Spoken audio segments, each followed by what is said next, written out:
soul sister. You must be my soul sister. The views and opinions expressed by the guests, listeners, and hosts of any program on Word Radio do not necessarily reflect those of ownership, management, or advertisers of this station.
Hey loves, I'm your host, Sincerely Sarita, and you are tuned in to Happy Hour on WURD, the best place in Philly to get uplifted and empowered. Today is September 8th, 2020.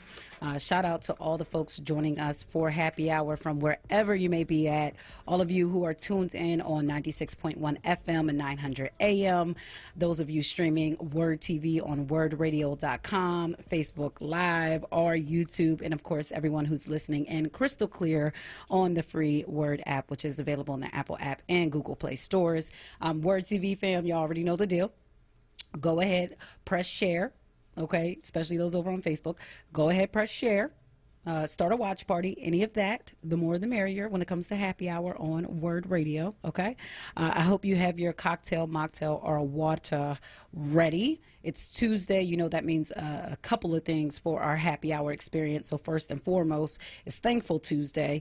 So let me know who or what you are thankful for. You can call in now. The phone lines are open, 215-634-8065. Again, 215-634-8065. You can also call in toll free, 866-361-0900. Again, 866-361-0900. If you are watching via Word TV on Facebook or YouTube, you can just, comment with who or what you're thankful for, and then I can read it on air. It's also Talent Tuesday. So in addition to the folks that we're going to be chatting with, the amazing creatives and artists, we also like to do open mic nights. So if you are a singer, poet, lyricist, rapper, or you know one, be ready to call in at 6:45 p.m. or let them know to call in at 6:45 p.m. to perform live on air, 30 seconds, keep it clean, keep it conscious. That's how we roll. Okay, so that's that on that. And of course, I do want to salute all of the creatives, the artists out there, the dreamers, the doers. 2020 has definitely been, I think, a year in terms of artists and creatives that has either it's allowed you or allowed us to be able to slow down, right? Just to actually breathe and kind of put some things in perspective. Or for some, it's been like this blooming of sorts, where it's just like your creativity is flowing because of how the world has slowed down, right? So one of my favorite artists, Big Sean, who is a rapper, he recently dropped his album. I believe it was on Friday, and I've been playing it ever since. Okay, he's just very motivational. He speaks my language. But he tweeted recently about like the process of creating Detroit 2. That's the name of the album. And I want to share a bit of what he tweeted. So in one tweet he wrote, "I thought doing what I loved would always make me happy and satisfied. So when I got tired of it, I was confused and it drove me insane. Later, I realized I was just growing and had to gain a new mentality and foundation on many levels and rediscover my passion and try new things. I couldn't rush it. I listened to God and myself for when the time was right. That's one of the hardest things to do as an artist, was be on my time and not the time everyone kept telling me is right for me. I had to learn my timing isn't everyone else's timing, and that's fine." And that's really that's my message. I'm passing that along to y'all, right? Like, to us. Like, this is your race. Move at your pace. Right? Don't rush that process. We can't, when we rush the process, we could potentially lose some key ingredients for the beauty and the impact that's supposed to come from it. And so it doesn't end up, being what we wanted it to be, or it comes out really great, but there's something that still feels like a void within us. So this is just a reminder, like, move at your timing and trust it. Trust your intuition. And I'm glad Big Sean trusted his, because the album is fire. Okay. It's fire. I just want to thank him for trusting the process, because as a fan, I appreciated it. So shout out to him. Shout out to the creatives and the artists. Before I move forward, right, I was tuned into Mother, and shout out to Mother. I didn't catch the beginning of the show. I actually caught the tail end. So I don't know if she mentioned this on air, and if she did, forgive me for bringing it back, but also whatever. We went hiking yesterday. Okay, yesterday morning. Now, mind you, me and my family were coming from Delaware. We went out to Bushkill Falls. And so Mother put this blast out on Facebook. I'm going hiking again. If you want to come, let me know. Gave some specifics around it. I hit her up immediately and was like, all right, I want in. I've been wanting to hike literally for months now. So I'm like, here's my opportunity. So found out it was Bushkill Falls, and like out near the Poconos. And because we were coming from Delaware, we had to wake up at like 5:30 in the morning so that we were on the road by 6. So we do the drive, cool drive, get there. She advised us to get there early because we could potentially be turned away. Now, I bought my tickets online. Okay, you ain't about to turn me away. So let me just make sure I get there early. So one thing you don't do, so my tried it this week ain't you, right? So got there, crazy line already.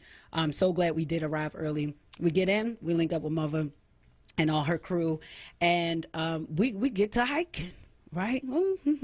Cool. And then it got intense, right? Steps after steps after steps. We did a total of 2.5 miles, right? Which is like, okay, cool. The thing is, at maximum elevation, we got up to 888 feet, okay?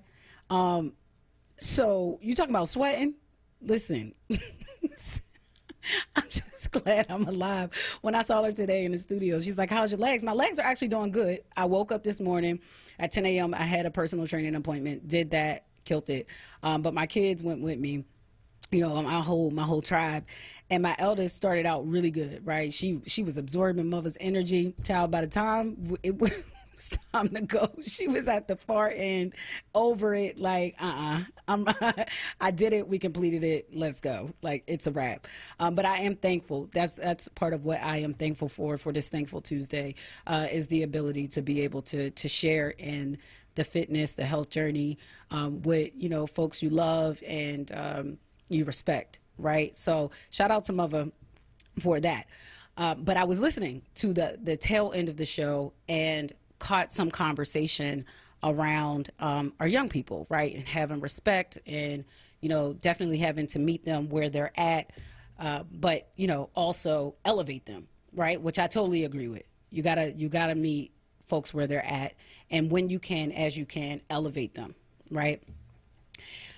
However, in listening to it, it reminded me of something that I wanted to share on air and had forgot. And it was an experience I had, I want to say maybe last month. And it, for me, amplified this reality that as much as we say, we got to teach them, we got to show them, we do have to meet them where they're at.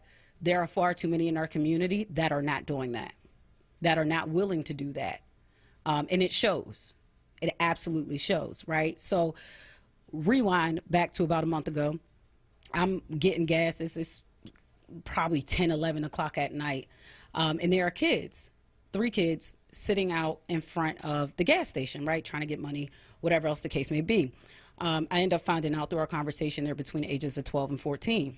So I noticed, number 4, sorry. I noticed a young woman who was, one of the kids.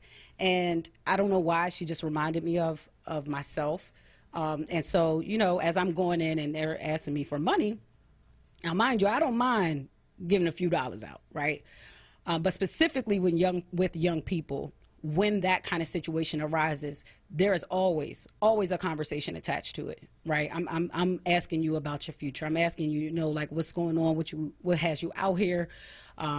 What are your plans for the money that you're doing? How are you managing? Like, we're going to get into a whole conversation, okay? You're not going to leave me without a plan. That's just how I am, right? Or at least me knowing, how I can better help your situation. So she and I start talking, and I'm like, well, what do you want to do with your future? What's your goals, what's your dreams, whatever.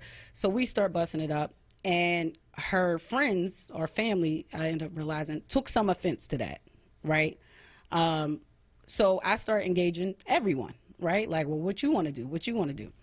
So long story short, they started getting real disrespectful. I mean, they was talking to me filthy. It got to a point where they just wanted me to leave them alone, right? But I'm like asking them questions and, all right, well, where you all go to school at, how you feeling about the school year, this, that, and the third. Caught them in a couple of lies or whatever. They was trying to finesse some stuff, and they would get frustrated when they realized I caught them in it, right? But I'm still rocking with them, right? Cool. Got to the point where the youngest one, was like so disrespectful. Of course, they're cussing, whatever. But the youngest one was super disrespectful. Coming for my daughter. Tell you out here, you talking to us? Why don't you bring your daughter around? Da-da-da-da-da. Like, real filthy, right? But cool, you got the right one, because I can take that. So eventually it got to a point where his friends and family were telling him to chill. Like, all right, bro, now you're doing too much. Like, clearly you try and drag her. It's not working. She's unfazed by it. Like, he at one point he had hopped on my car hood and stuff. And I'm like, well, I opened up my car door. You want to run through it? What you need? What you need? What you looking for? Do you got it out your system? What else do you need? He looking at me like, yo, you crazy. You crazy. I might be. You might have met your match today. So you running through my car too? What you need? What you need? No, you crazy. I'm like, all right, well, you might want to be careful, because if other people see you acting the way that you're acting, they may call the police on you. Are you ready for that smoke? That ass. So then he starts backing up, right? So we engage in a conversation. And now I know what I have in my wallet and what I planned on giving to them, right? But again, I'm not just going to give you something for nothing. I need to know your plan. I need to know, where your head is at, what your, where you have your eyes set on your future. So it got to a point where they were literally begging me to leave them alone. Like, ma'am, can you here? I'll open up the door. Oh, manners started coming out, y'all. Manners started coming out. I'll open up the door for you. Can you just go in the store? Here, I'm holding the door. I said, all right, well, thank you so much. That's so kind of you. Would you all like anything from the store? No, we just want you to go. One kid had enough sense. He said, can you give me a red Gatorade? I got you, bro. So I went in, I got the red Gatorade. When I was coming out the door, they opened the door for me. I handed them the red Gatorade. And as I was walking away, one of them said something slick, and I'm like, you still going? Do you need me to stand here? You need to get it all out your system. I just want you to get it all out of your system, right? Now, during our interaction, an older woman, and she probably was in her late 50s, had walked up, and she was seeking help as well. But they started talking disrespectful to her, and I did that. Don't talk to her like that. She's an elder, right? Now, I can take some things, but we're not going to do that. I'm not going to stand here and witness you do that. So they fall back. She stands off. She never walks off completely.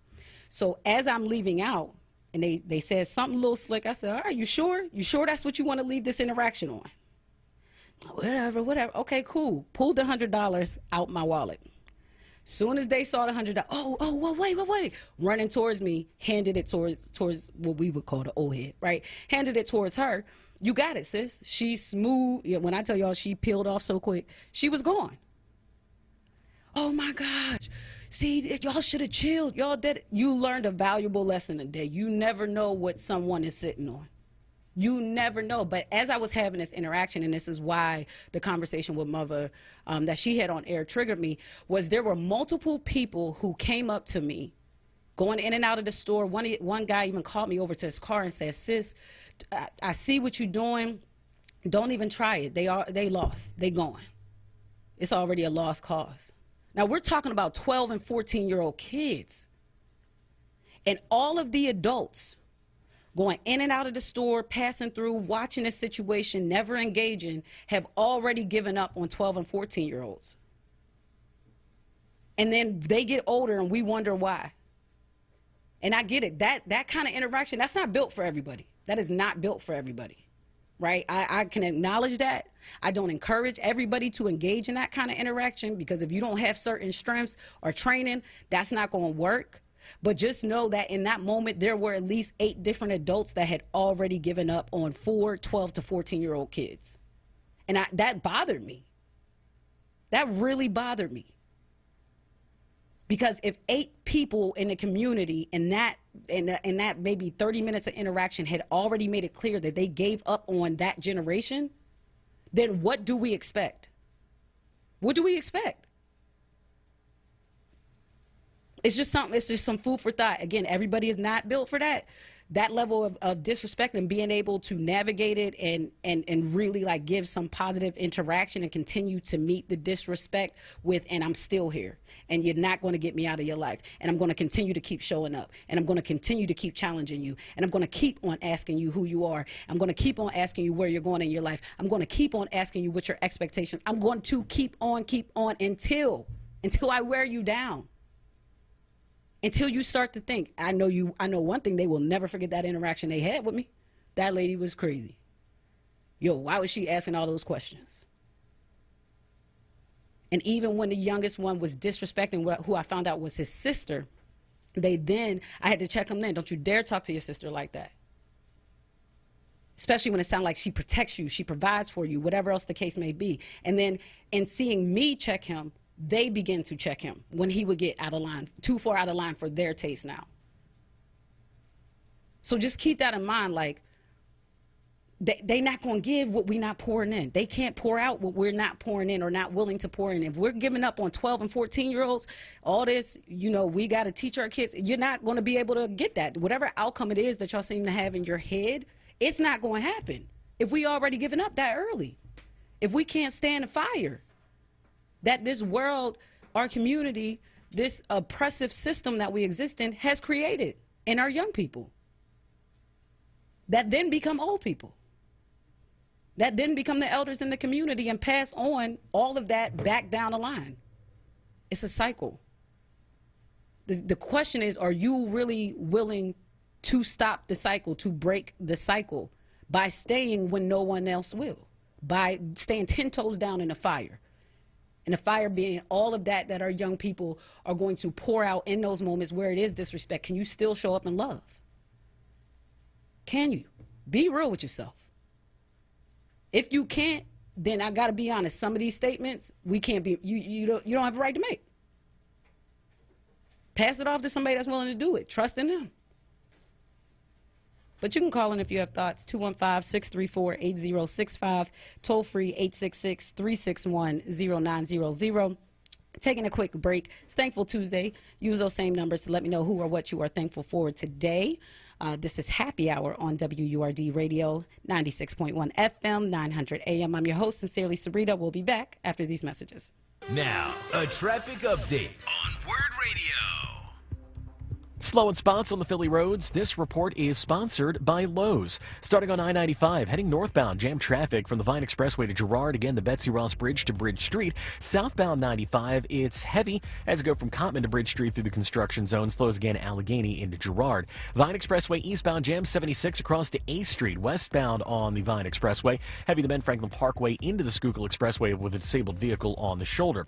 Schuylkill eastbound slows 202 to Gulf Mills, again Spring Garden to University. Westbound Schuylkill just heavy from City Avenue out to Belmont. Northeast Philadelphia, Woodhaven Road westbound is jammed up. Thornton Road into the Roosevelt Boulevard. Right, 2 lanes are blocked by a crash. Just the left lane is getting by at the moment. Bridges over the Delaware River, they look good. In South Jersey, not bad. 55 southbound as you head into Mantua. Slowing 322 through Glassboro. No problems 42 or 295 at the moment. Lowe's has what you need to bring reliability to your laundry room. A Maytag front-load laundry pair in an exclusive metallic slate finish. Shop Labor Day deals and get up to 35% off select appliances like this Maytag laundry pair and more. Offer valid through 9/16 U.S. only. For more traffic information, log on to SIGAlert.com. I'm Brandon Joseph with your Philadelphia area traffic.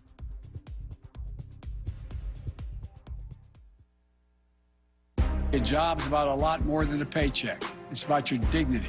Under my plan, 50% of emergency small business relief would be reserved for the smallest businesses to recover from the economic mess we're in and to rebuild the economic future our country deserves. We can't just build back to what it was before. We have to build back better. If we truly want to reward the work in this country, we have to ease the financial burdens of care that families are carrying.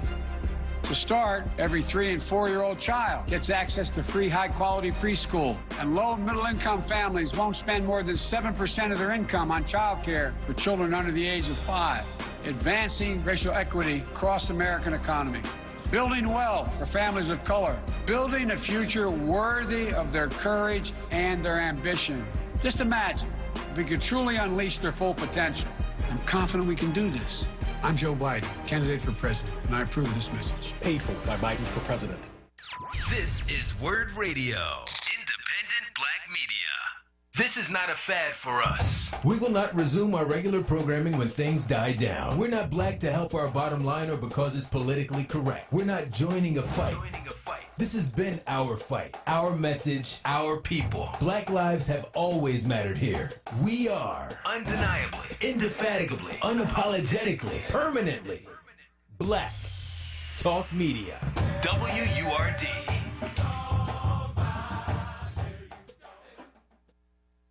Word TV.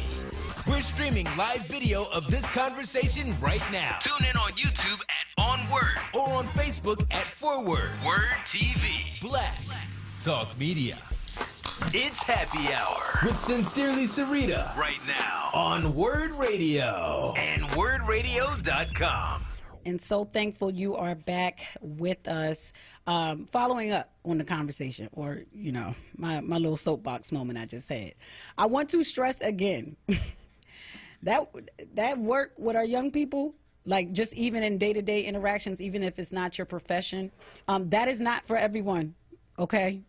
So do know my empathy is definitely there on that end, because it can get real disrespectful. Right? The things that come out their mouth will really have you like, oh, no, you didn't. Right? But it really requires recognizing that you're not just dealing with this young person who is disrespectful as all get out. Right? Who has no respect for authority, or who doesn't value or respect their elders. That's not what you're dealing with. If they're 12 years old, they're 14-year-old, you're dealing with 14 years of conditioning, of a soul being conditioned in circumstances that you may not even be able to conceive, right? They are many people, okay? They're small. They're just smaller versions of us. And if you really step back and think about yourself, I don't care what age you are, all the years that have gone into making you who you are, for better or for challenging, okay, because ain't none of us perfect out here. And for the majority at this point of your life, you've been able to, you know, operate as an adult, to know what certain circumstances are and why they are the way that they are, to have some say in the things, like some real say. and autonomy and the things that happen to you or that you choose to do or how you choose to respond or what your day-to-day life looks like, that's a lot more than what a 12-year-old or 14-year-old kid has been able to have or can have at that age, because they're largely not in control of their lives.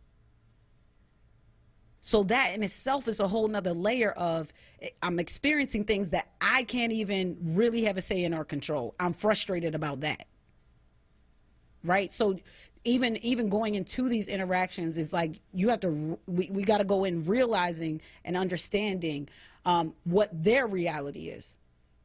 And if we can't make it past that initial interaction of disrespect or whatever else the case may be, if you jump straight into the what you're not going to do is, or who that you talking to, yeah, that's escalation. That's not de-escalation. You're taking it to another level, because now you're authority. You're presenting yourself as authority, an authority figure that, number one, they probably don't even know. So why would they respect you? And number two, who are you? Right? Who are you? And why are you here?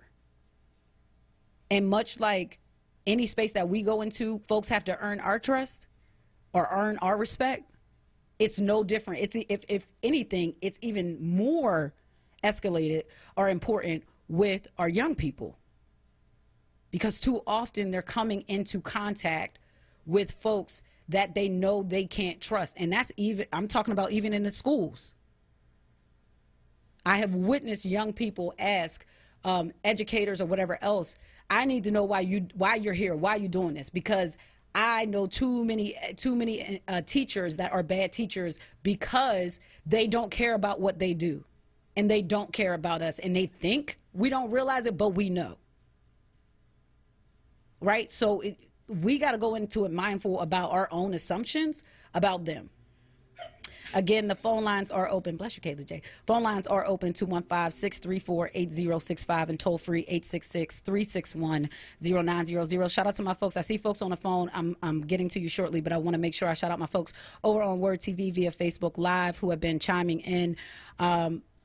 April said, laugh out loud, nobody stopped to give them so much time and attention. Malcolm said, a deep story. Yep, they were expecting the money and for that to be it, and they already knew we gave up on them. Vicky said, my kind of woman, retired teacher here. Kudos to you. They are precious children, and you gave them a life lesson. You cared and took the time. April circled back and said, people may not remember what you did, but will not forget how you made them feel. They won't forget your interaction. Julie added, that's right, Sarita. They met their match that day. Having been a guest teacher many times until recently in Philadelphia public schools, it's been just as challenging dealing with similar behavior from students at times in the classroom. Absolutely. However, even as a more mature adult, I refuse to give up on our young people. And I'm just saying, this is, we got to keep having this conversation, because I'm 32 now, and I have been hearing our community say this, you know, these kids don't have any respect, these kids this and that and the third. And there are so many levels to that statement. It puts all of the onus on children, and the onus is not on them.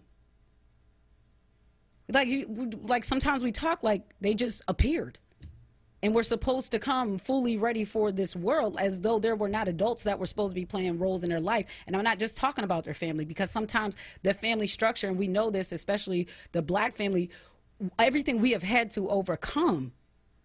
Right? We were intentionally targeted for the dismantling of our family. So, you know, we know we're already coming from that space. So then I'm also talking about adults in the community and in a classroom that also gave up on them, or that didn't take advantage of those opportunities to just press in, to lean in more past that disrespect, and to actually start to build a relationship. Right. Let's go to the phone lines. I believe we have Himbe on line 1. Hey, Himbe, thanks for joining us for Happy Hour. What's your thoughts? Yes, love and honor to you, my dear sister. That was a beautiful story. And the amazing thing that throughout the whole conversation, you were in control. So that was really amazing. And what everybody needs to know, this whole notion that you see a brother or sister who are dispossessed, somehow the fault of their own, it is absolutely rubbish. It's the constant assaultive and insultive white supremacy that we have to deal with. But they got an education that day, and you might not see it, but I guarantee you probably changed one of those kids' complete perspective, because they just wanted someone to talk to, and the de-escalation is very important, because they used to someone challenge him in a escalating matter, but in this case, he was de-escalated, and that was beautiful. And we just cannot give up on our kids. And even if you have to save one kid, it's a huge accomplishment. Let me give you a perfect example. The late Coach Thompson, Allen Iverson. It wasn't for him, he would probably be dead or in jail. But he took the time to save him. And Allen Iverson right now is a very good basketball player, and he retired. But Thompson took the time to save his life, invested in him, and he got a huge return. Just to use that as an example. But thank you for that story, and you should tell it again and again. Yeah, no, I appreciate you. And I got to say, like, that night stuck with me for some time, right? Because I had a moment even where I was like, dang, did I do the most? Did I do too much? Just thinking about what other adults were saying. But I had to be real, that's just who I am. That's how I roll. You ask any of my students that I've worked with, whether, it's at Youth Build or OIC or Benjamin Franklin High School, like any of my students, listen, Miss Rita, she's not going to let up. She's not going to let up. She's going to ask you the question. She's going to keep on asking you them questions. And it don't matter how frustrated you get, how whatever, I'll fall back, let you get some breath. All right, now we back in it. Back in the ring. Let's go. Because we're going to figure this out. And one thing I always tell them, if you don't take the time to learn, to understand who you are and why you do the things you do, why you think the way you think, why you move the way you do, if you don't take the time to learn that for yourself, and someone else comes into your life and learns that about you, you are now compromised. You are now in a vulnerable position that I'd rather you not be in. Because now someone knows, now they're in your head. Now they know how you think. Now they know what triggers you. And you haven't even realized that in yourself yet. Now you can be taken advantage of. And it's not just about speaking from a place of like trying to, scare them or anything like that. It's about reality. That is so important for you to know yourself, for you to understand your triggers, your traumas, your whatever else the case may be. Right? Let's go to Tyrone on line 2. Hey, Brother Tyrone, what's going on? How are you? Well, peace and blessings and much love and respect. And you know what, my sis, and on our prayer line or fellowship line, we call that touching and agreeing. Mm-hmm. And for whatever reason, we don't seem to be able to touch and agree with our young folks right now because they're just living in such a world that we just have no idea. I'm telling people, I used to gang war each and every day. And, the killings and the shooting, that was just, commonplace when we were coming up in our gang war days. But again, it did not, involve the neighbors. It did not involve the block. It did not involve the schools, the playgrounds, where we went, where we danced. So what's happening today is that we got to really, really try to understand what's going on with our young folks and how they're living. Yeah. So like I said, what you did was touching and agreeing. We need to do more of that. And folks, I'm telling you, their world is such that it's something that, we got to really sit down and let them share with one another, with ourselves, so we can help them. Yeah, appreciate We're you. not going to be able to help them thinking that all the things that we used to do, how we used to treat them, how they used to treat us, where there was respect, all of that is out the window right now because their existence is such that we have to give them space to get some of that craziness that's in them out of them. That's what I see. And no, I appreciate you. And it's a lot to do like with that energy, right? And that was part of what I kept challenging, especially the youngest one on, was like, all right, did you get it all out? Right? You go ahead.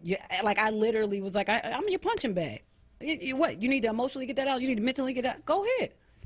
Go ahead. Oh, you jump. It makes you feel good to hop up on my car hood, right? I said, well, that's just a car.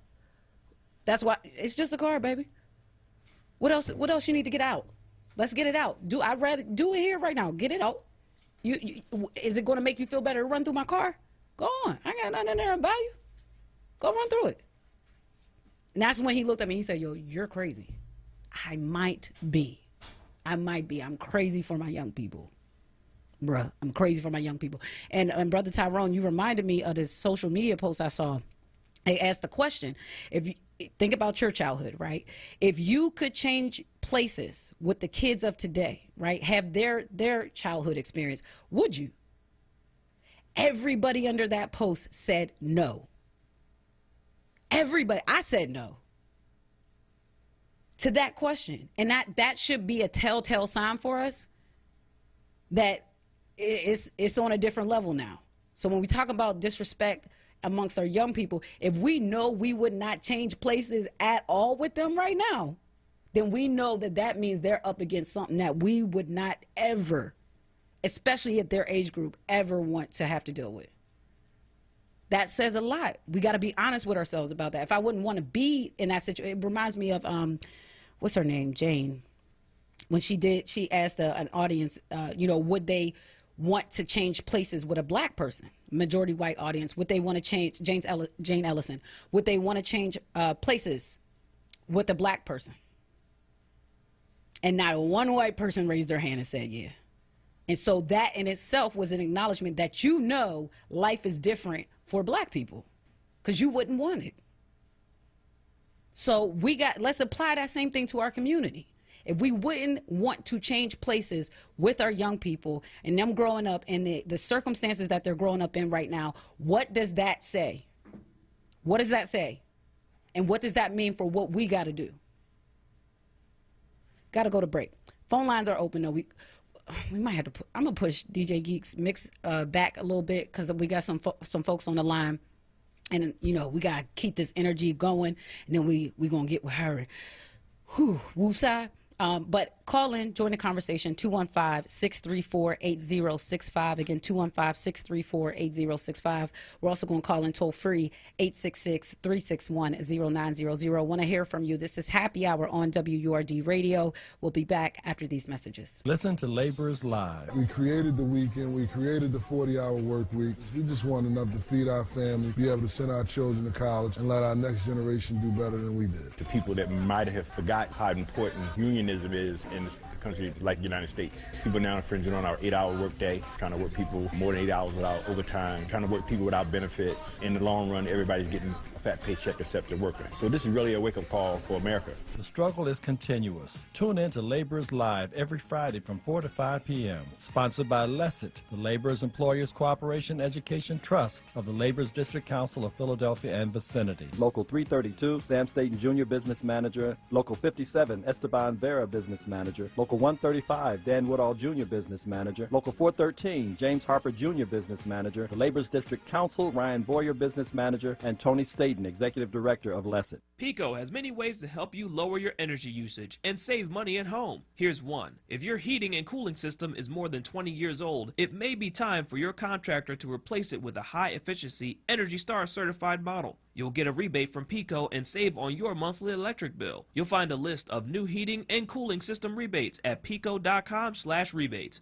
Or you can call 1-888-5-PECO-SAVE for all the details. Plus, find instant discounts on smart thermostats and more at PECO.com/marketplace. There's free shipping on orders over $49. Support independent black media and join the Forward movement now at 215-425-7875 or visit wordradio.com.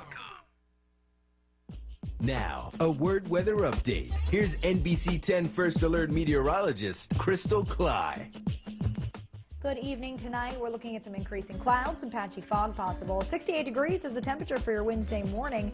We'll get to 83 in the afternoon. Mostly cloudy conditions, rising humidity, and a spot shower or two are possible. Better chance of thunderstorms, though, on your Thursday. Thursday, the forecast high is 84 and still quite steamy. Don't forget you can stay up to date on your neighborhood forecast by downloading the free NBC 10 app.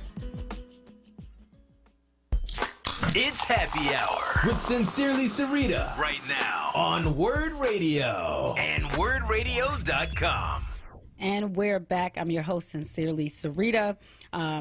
Just having a really open, free-flowing conversation, unexpected conversation about our young people and how we perceive their disrespect, our interactions with them, how we navigate that, so on and so forth. And shout out to Mother again. Like I said, it was because of like the tail end of her show that I caught in this conversation that triggered a memory of an experience I had recently with some of our young people in North Philly specifically. I want to make sure I correct. I said Jane Ellison. It's Jane Elliott, right? Jane Elliott. You can Google her. I think she's super dope. And she's doing the work that an ally has been doing the work that a white ally should do. Like everybody can't do it, right? And can't nobody do it like Jane. But she's definitely doing that work, and salute to her for doing so. We have some folks who have chimed in over on Word TV via Facebook Live. Julie said, just as the title of a well-known poem states, children learn what they live. Children mostly learn their behavior from their home environment. Malcolm said, remnants from the crack era. A lot of adults fell off back then. He also added there's layers of madness that the youth are going through today. And, you know, that question, I'm putting that question out to y'all. You know, if you could change places with our young people, right? And I'm talking, let's go between the ages of 13 to say 21, 13 and 21. If you could trade places with them, would you? Would you trade places with them? If you could trade childhoods with them, right? Childhood experience. Would you rather live in today's time where they at, or would you cool with what you got? Call in, let me know, 21 and why. 215-634-8065, toll free 866-361-0900. Malcolm said, I was a child of the 60s and 70s, and no, it's a whole different world now. So Malcolm saying no. I said no, right? When I saw the question on social media, I was like, yeah, nah, this is a whole nother situation going on.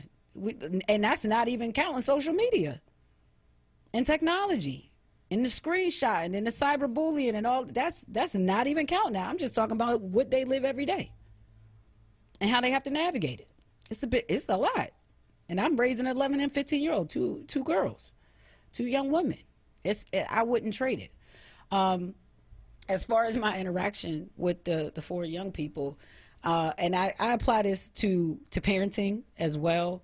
And one of the greatest compliments I think I've ever received as a parent came this weekend from a black father. And he said, you know, I'm trying to figure out which parts of your parenting, like, I just want to steal and use.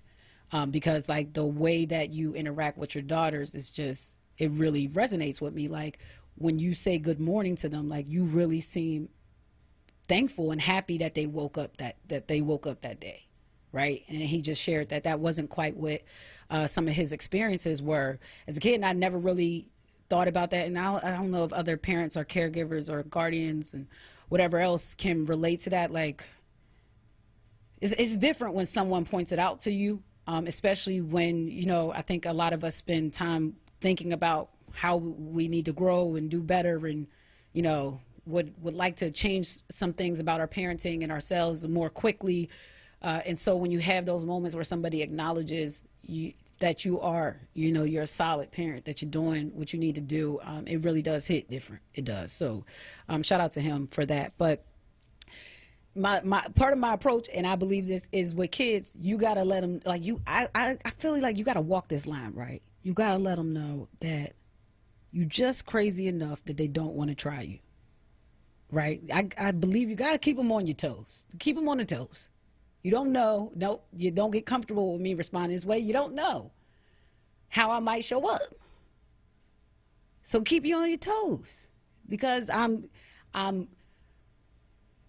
down to earth enough where I will meet you where you're at, but I am empowered enough and mature enough that I will not get down on the ground and play with you.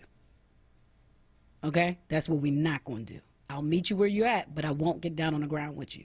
I'm going to elevate you. Right? That's my responsibility. That's my job as an elder, to them, because they now call me an old head. But that's my job, right? And so I think walking that line is real important.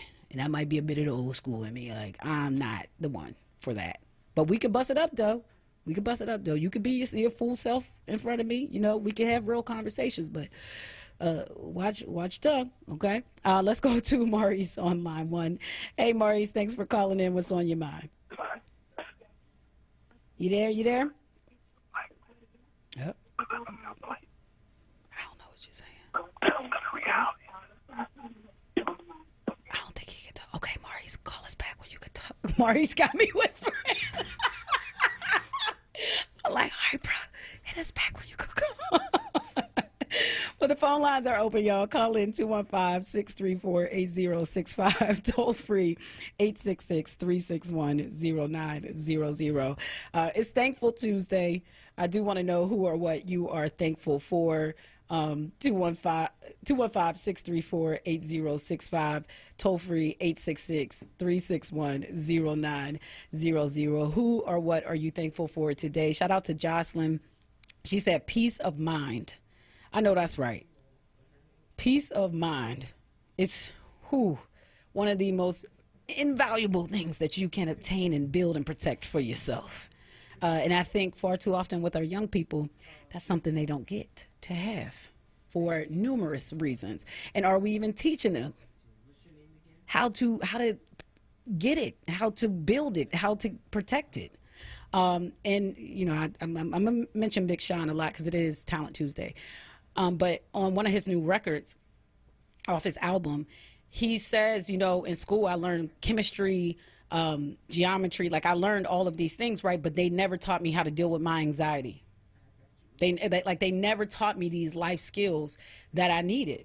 And so fast forward as an adult, I'm dealing with depression. I'm dealing with thoughts of suicide. I wasn't taught these things. Right? And so we know, first of all, school is just not going to be able to teach our kids everything. It's just not.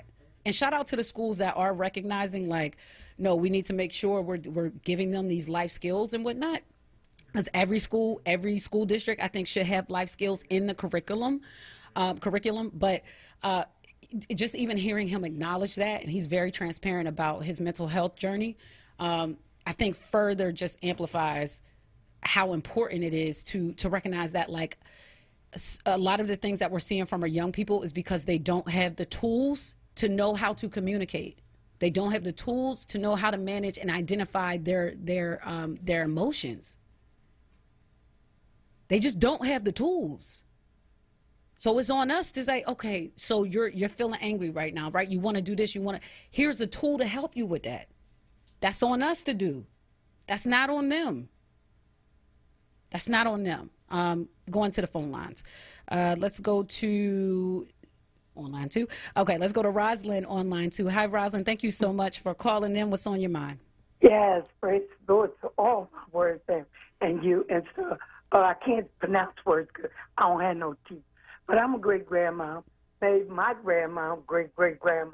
And I got a whole herd. Well, whatever we did coming up, we had respect. And they didn't make us go to school and do homework. You did it on your own.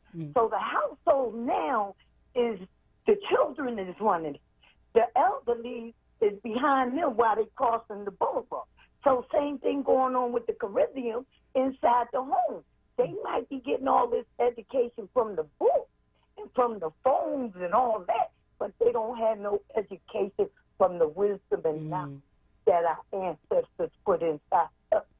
The grandma and great-grandma is their friend now. That's the problem. I didn't get that much education. My grandmama and them didn't get that much education, but we was well educated without someone else teaching us. You picked up a book in the winter, the summer, spring, and fall, and it was up to you. And if you month, but nobody come up to school. Right. Right. And it is what it is. And I'm proud of y'all. And yesterday is what I'm being proud of, that God woke me up and I'm able to share with y'all into the world too. Because we are somebody. And our children are our future. And let me tell you something. I worked hard with mine. Very hard. And they are successful. And now it's my turn. And they don't want me talking to the children out here no more. I can't talk to the game and not down here. Mommy, just be cool. But how can I? How can I when I see what's going on around? But they taking control of everything. So whatever's going on in the household and they don't get it together, you don't depend on no teacher to teach your child.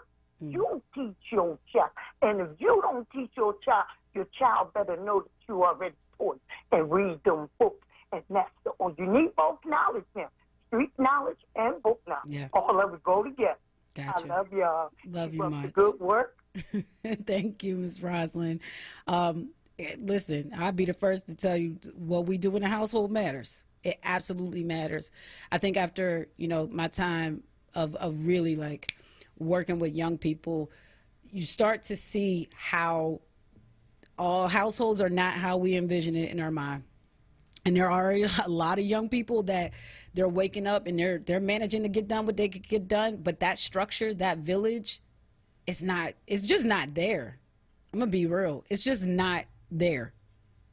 And again, that's not their fault. That's not their fault. And I think that puts even more onus, because a lot of us know this. We know because it might be some of your family members. We know this, right? That means that the community, we got to pick it up. Wherever the ball drops, we got to pick it up. Let's go to James on line 3. Hey, James, thank you for calling in. What are your thoughts? Well, to weigh in on about like what I switched with the youth, I would switch. Okay. Me personally, I think they got plenty of opportunities that wasn't available to like people in the past. Yeah. And the people in the past opened a lot of doors for the guys in the future, for the young people in the future. Facts. So I just think it's a combination of everything. To be honest, I don't think it's just one thing. Like to where as though it's like the household. Well, is the household, what they learn in the household. Yeah. And then there's a part of how we let them go out in the street. Like it's how we cultivate from the young ages. And I think that's like the big problem. Gotcha. Like everybody is not a community, and it's everybody for themselves. And you know what I'm saying? Like the lady said before, when you go to talk to someone child or whatever, address the issue, is confrontation. Like a lot of, I don't know. I mean, it's a lot. It's really a lot. It's not just one thing. There's a lot of things. Yeah. There's a lot of things, because I see a lot of things that the young kids do now. I mean, I'm only 33. I see them. I see it in myself. It's not as prevalent as when I was a kid. Yeah. But it was like it was bad still. Like I remember kids from Germantown shooting. Like people used to come with like it was bad. It wasn't a glorious time. It was just like I'm 32, so trust me. Right there with you. The only difference now is that like the older people, like in like 30s and 40s, they want to be in that crowd with the young kids. You know what I'm saying? That's the only thing I see. Like when I was growing up, you could, not all the time, but most of the time, you could decipher adult from a child. Now you can't. You see that's like 45, 50 years old, and you can't really tell their age because the way they act, what comes out their mouth. They so I think it's a. You coming with a word, bro? It comes. It's everything. It's a totality of things. It's not just one thing, and we just need to work on. And that's what I mean. That's how I look at it. Sometimes it's just work on one person at a time, because we can't and it's sad, but we can't get everybody. But you got to just whoever you can work on. work on them and try to break them, because you know that it carries on. Gotcha. You know, and I think we just should keep that mindset, not leave people behind, but like I said, it's people like 40, 50 years old that's stuck. They're stuck. You know what I mean? Yeah. And the young kids look up to them, and it'd be amazing when you it's like looking behind the curtain of a show, and you be like, you find out it ain't real, and then you see people still buying into it. It's like, that's not real what you're looking at. Like, you know, life comes with responsibility. After 18, it's just not partying. It's just not one. It's a lot. It's a lot. And sometimes I get discouraged, but I just think, like, you know, like, you just got to keep going, because I got kids too. Yep. I got kids too, and I want the best for them, but I know what's going on. There's a lot of things that happen to me, like that. The discipline, the discipline, and the life lessons that I have to think twice about actually, like, you know, telling my kids about certain things, or just opening doors, like, and these things just like normal human things, but it's a different world. It's a different world, but I think they have a lot of opportunity. They have a lot of potential, a lot more potential than what we have, because just from the opportunities that they have available to them. Like, it's hard not to be. It's hard to still be ignorant. Gotcha. In this day and time, there's so much information available. But that's all. I'm gonna wrap that up. I just, you know what I mean? You just gotta keep. It sounds corny, but you gotta really keep open. No, it's not. Guys and girls out here. It's not corny. You just gotta really just keep pressing it, and just, you know what I mean? Yeah. Stay on them. All right, thank you, James. Thank you for taking my call. Absolutely, and thank you for calling in. And it's not corny. We do have to keep hope alive, and we do have to keep on keeping on. I got to take a quick break. When we come back on the other side, phone lines are lit up. We're going to keep that going. I don't want to keep any of you waiting too long. James said a few things that I want to touch on the other side, because, boy, they hit a chord. That whole, especially like 40-year-olds or whatever. Especially in the streets, how you can't tell the old heads from the young heads. That's real. I've witnessed that firsthand. It's so real. And does that play a part? What part does that play? And how our young people interact with us then? If the lines are blurred for them, how then are they able to step back and say, oh, okay, so there should be a boundary here, but there's not. And I've never seen a boundary there. And also with opportunity. Right? He spoke about the fact that there's opportunity here. If you don't know what opportunity looks like, are you going to identify it as such? Right? Call in 215-634-8065. Toll free 866-361-0900. You're listening to Happy Hour on WURD Radio 96.1 FM 900 AM. I'm your host, Sincerely Sarita. We'll be back after these messages.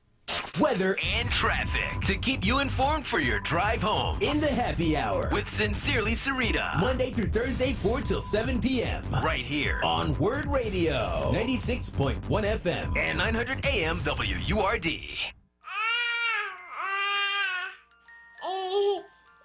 To some people, the sound of a baby babbling doesn't mean much, but that's not necessarily true. By 6 months, they're combining vowels and consonants. By 9 months, they're trying out different kinds of sounds. And by 12 months, their babbling is beginning to take on some meaning. Especially if there's no babbling at all. Little to no babbling by 12 months or later is just one of the possible signs of autism in children. Early screening and intervention can make a lifetime of difference and unlock a world of possibilities. Take the first step at autismspeaks.org. A public service announcement brought to you by Autism Speaks and the Ad Council. We will never know how many of our friends and family members didn't get COVID-19 because we followed safeguards. We'll never know that number. This is Dan Hilferty, CEO of Independence Blue Cross, with a simple reminder of how much good we do for others when we protect ourselves. We'll never know how many lives we save because we wear masks, wash our hands frequently, and keep social distance. We'll never know exactly who we help, who we save when we take protective steps each day. We'll only know one thing for certain, that we did all we could to save people from the effects of a pandemic with the potential to overwhelm the region. And that's a nice thing for us to live with. Thank you all. For more on what you can do, visit ibx.com. Together, we are beating COVID-19. Weather and traffic to keep you informed for your morning commute on Wake Up with Word. Weekdays 7 a.m. till 10 a.m. hosted by Solomon Jones. Right here on Word Radio. 96.1 FM and 900 AM WURD.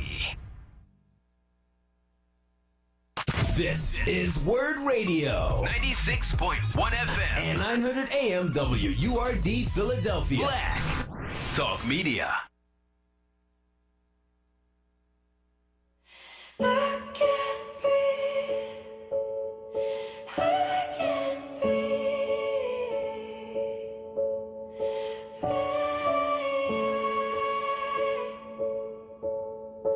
I can't breathe. Yeah, this a revolution in our time. Everybody's fighting, change coming, yes. That's why it's an acronym for riot. Everybody has a voice. Don't you dare stay silent. If you say nothing, you are an accessory to violence. Let these words dry the tears of our people that are crying. We can bring back hope, but not the people that are dying. It's what happens when the people you've oppressed ask for change in the country that they built, but you've ignored and denied. This for Sandra Bland, George Floyd, and every single family. Police brutality has intervened in and destroyed. Couple bad cops can't define all you other boys. So every good cop needs to stand up and make some noise. Black, white, Asian, doesn't matter because we can't avoid. So let's all come together, join hands, and just get annoyed at people. You're back listening to Happy Hour on WURD Radio 96.1 FM 900 AM. Prior to break, right, I said shout out to James for calling in. Again, thank you so much. And yeah, just salute to you as a father as well. You mentioned that you have children. I'm definitely excited for their future, even in just seeing how you're processing, you know, what you experience versus, you know, what our young people are experiencing right now, and recognizing all the opportunities that are available, so on and so forth. So salute to you on that. But James mentioned a few things. I'll say a couple that stuck out for me. Like, I was just like, ooh, yes. Just this blurred line between our adults and young people, right? Which that blurred line, right, where we can't, times you can't tell, like, wait, how old are they, right? Are they, you 30 or you 30, 40, or are you 21? Like, mentality wise, right? Like, what's coming out your mouth, or what, how you're positioning yourself in proximity to young people in their mindsets, right? I've seen that time and time again, and I feel like some of y'all may have either, if not said it, heard it, like, you can't be a child's friend. Like, you gotta, like, some folks believe that's never supposed to happen. I'm not gonna say that I'm one of them. I'm not.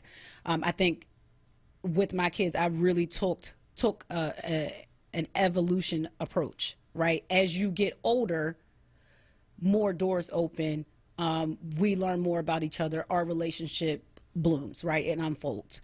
And so the older, like with my eldest, the older she's gotten, the more she's gotten to know her mother, not just as a mother, but as a woman, right? And that's been really, so far as I can see, it's been a good move. Even with my young people, it's a good move, because that transparency is something that they crave. I cannot stress enough how much our young people crave transparency. I don't want you to tell me what you did and why you did it. Tell me how you survived it. Tell me why you made that decision. It's not just don't just wag your finger at me and, oh, you this, that, this. I'm trying to connect. And I don't know about y'all, but that's one of the ways that I connect. You talking at me is not going to work. But if we're having a conversation, if I see you giving, I'm going to give. I'm going to open up. I see you being vulnerable. Dang, all right, I feel a little, dang, you went there with me. Let me go there with you. Like, I don't want to leave you hanging. All right, I feel a little more comfortable having this conversation. You keep it at 100, right? That's important. But when that line starts being blurred, you at the same parties with me. We running in the same circles, right? Like, how then can I have a different level of respect for you if we operate in the same way? Or are you popping up in a lot of the spaces that I'm in? No, you just like anybody else up in here. You can get it just like anybody else. Ain't no, like, what you mean? So I think that definitely plays a part. I'm glad James spoke to that. But also about opportunity, right? He said, yes, he would trade places with a young person because of, a lot of the opportunities that they have. And here's my thing, right? I think back when I was younger, I was a self-starter, took initiative, all of that. But when I look back, I'm like, dang, I could have did a lot more. Now that I'm thinking about it, and I'm really starting, I'm a parent now, I can see some things a little different. I'm an adult. There's some opportunities that I didn't even realize were available to me.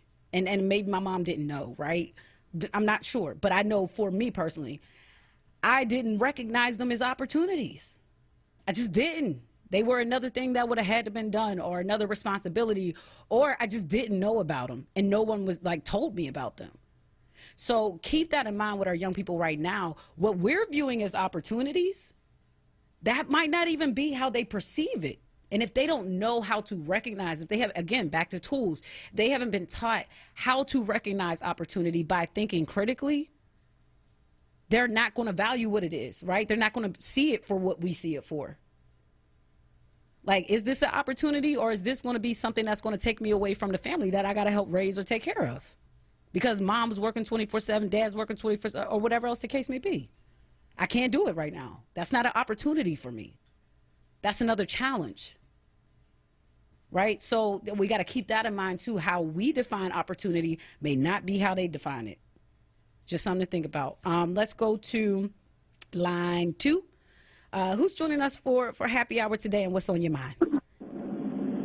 Hi, good afternoon. How are you? Good. How are you? Good. I was just reflecting back on some things as the young guy was talking. But I would say, would I trade places? Yes and no. Okay. Because one, like you said, the opportunities, they definitely have the opportunities that we didn't have coming up. I'm 60, so okay. You can imagine the time difference, But I would say this. We were more creative. They're more technical. That's the difference. And with them being technical, it's a lot more pressure on them because in society, it's a lot more that they have to do and a lot more that's challenged to them in the technical aspect. Us, we just kind of created things. When we play, when the girls play hopscotch and we play dodgeball and things like that, they don't do those things.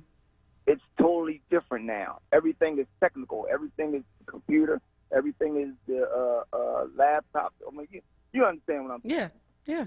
Yeah, but that's the difference. That's all I wanted to say. Gotcha. Reflect on that. I appreciate you. Appreciate that. And it reminds me of this conversation I had with my youngest daughter recently. Now, look, you asked her to build a world in Minecraft. So right. You got a whole world, right? She can, that technical comes out so strong there, right? But in her art class, they were asked to draw a shoe, or like a 3D shoe, and today it was a face, and she came in and she's like, "Mom, you know how to draw a nose?" Now, mind you, I could do a little drawing of a nose, but I looked at her and I was like, I didn't tell her that I knew how to do it. I was like, well, you got to do it. Like, see what you come up with. I was like, what you got on paper look pretty good to me. That's better than I probably could do right now in this moment. Because mind you, I'm cooking, right? So technically what I'm saying is true. But like what you got on paper is probably better than I could do. So, just keep at it. Yeah. Right? Like, so it's that moment of, again, making sure that their creativity is being challenged or nurtured and coming out in a different way. So I'm right there with you on that and appreciate you for highlighting that. The only thing I would add is that for their generation, technology is really the future, y'all. So with that being the case, depends on how we want to look at it, right? Are they in some ways being prepared for the future because they are so technical? Right. You know what I mean? And thinking about the jobs that are going to be needed and all of that kind of stuff. So something else to keep in mind. How we as parents, and just push them on that aspect. Yeah. Because a lot of parents are so selfish today to the point where children out here on their own. That's also and it's bad, but we have babies raising babies, and how can they teach their children if they don't know? Yeah, and that is true. That's very important. So I'm gonna get off the line and let you go ahead. All right, I appreciate you. What line we going to next, Kaylee J? We're going to 3. All right, we got Maurice on line 3. Hey, Maurice, you there? Yes, this is Sarita. How's everyone? Good. How you doing? All right. And I agree with when you opened up about the youth earlier. You opened up, and I think Malcolm spoke on it. And I agree. And we got to keep working with them. We got to keep working on them. Yeah. No one's talking about the 30 years of drama and trauma in their life. The crack has robbed the fiber out of our community, where kids was left in the household by themselves, raised themselves. Allen Iverson is a prime example, but he had someone intervene, a strong man intervene and help them. But you still can see some of the mental challenges he go through. This, everyday life situation. Yeah. But it takes them kind of dudes like John Thompson and other people that stepped in and took that leadership role with him and guided him as far as he could take him. And this is what we see across the region. There's a lot of Allen Iversons that were left alone that raised themselves. And if you remember, Allen Iverson they say he had a problem with how can he let someone come in and tell him what to do when he raised himself and his 2 sisters by himself. And he was protecting them. So these are the things that we face every day with our youth and different things. And we have to admit, a lot of us, including myself, played a part in the demise of our community. And it's important that we come back and rebuild what we tore down. We have to rebuild. Yeah. Because whether it's my family or someone else's family, we can play a vital role in changing the direction of their thinking, their mannerism, and their direction they're heading before they get to the end of that terrorist zone where there's no changing, where you can't come back from your mistakes, where they lock you into their system that they won't let you out of. Thank you. Yeah, appreciate you. Definitely appreciate you. Some really, really great perspectives being added today, and appreciate everyone who's been, a part of this conversation. Shout out to Malcolm. He said, I know a 55-year-old grown behind, I'm gonna edit that a little bit, grown behind man, but Malcolm, you said it the way I would have said it, that still tries to act like he's 25. Sad. That's real. And you know what? And quite a few folks have spoken to the fact of like the crack era and how that affected our community. And to Maurice's point about the fact that so many young people like pretty much were taking care of themselves or raising their siblings. If you fast forward that, those young people that were going through that, they about 40 in their 40s now, right? Probably late 40s, going in early 50s. And so what part also does, y'all got me thinking now, what part also does that play, right, in that blurring of boundary and their connection, how folks who have gone through, and not all, of course, not generalizing in that way, but specifically in some of these aspects that we're seeing, how they relate to young people. Because if I didn't really get to have a childhood, right, because I had to grow up so fast because mom and dad were not there. And I had so much responsibility. And so therefore the lines were blurred from the beginning because I was a child, but I wasn't. So there was always this blur. I was the blurred line, right? You go from being that to then being a grown adult. How many more lines become blurred as a result of that? And is that part of the reason why some of us see these instances, and not just from the crack era, but just other life situations where that blurring of lines occurs in roles and responsibilities? Does that play a part in why we see some older folks still having younger mindsets, right? And I'm just saying that may be one reason. But in the conversation that we're having right now, that's the kind of train of thought it has me on, is like, oh, okay, there could be some dots that we as a community are going to have to connect there. And what does that mean for not only our young people, but for those who have gone through those experiences and are now in their 40s and 50s? How do we help them heal? And they say it's a lot easier or a lot less challenging to try to save a child or to try to heal a child, than it is an adult. And there's some truth to that. However, I also believe that we can't afford to give up on any of us right now. We can't. And we just can't. And I think we all have special callings in our life. And so for those who are coaches, life coaches, or, you have connections with, or you're mentoring, folks in their 30s, 40s, 50s, whatever, please don't underestimate your role. And someone who's in that age group, like in their lives. Like mother, for me, I don't even call her a mentor anymore. She's my godmom. That's it.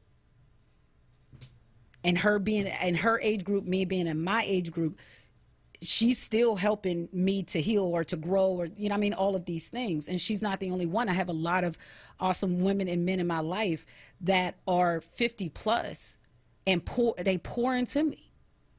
And so it's a responsibility for me to, as I heal, help the generation coming up behind me heal. As I'm empowered, help the generation coming up behind me be empowered, right? Like we are all responsible for our community's healing. That starts with ourselves, but it definitely, like, once we start getting them tools, once we start, okay, this is how we can handle it. Okay, this is how I can get better. We got to pass that on, pass that baton quick, right? Quick.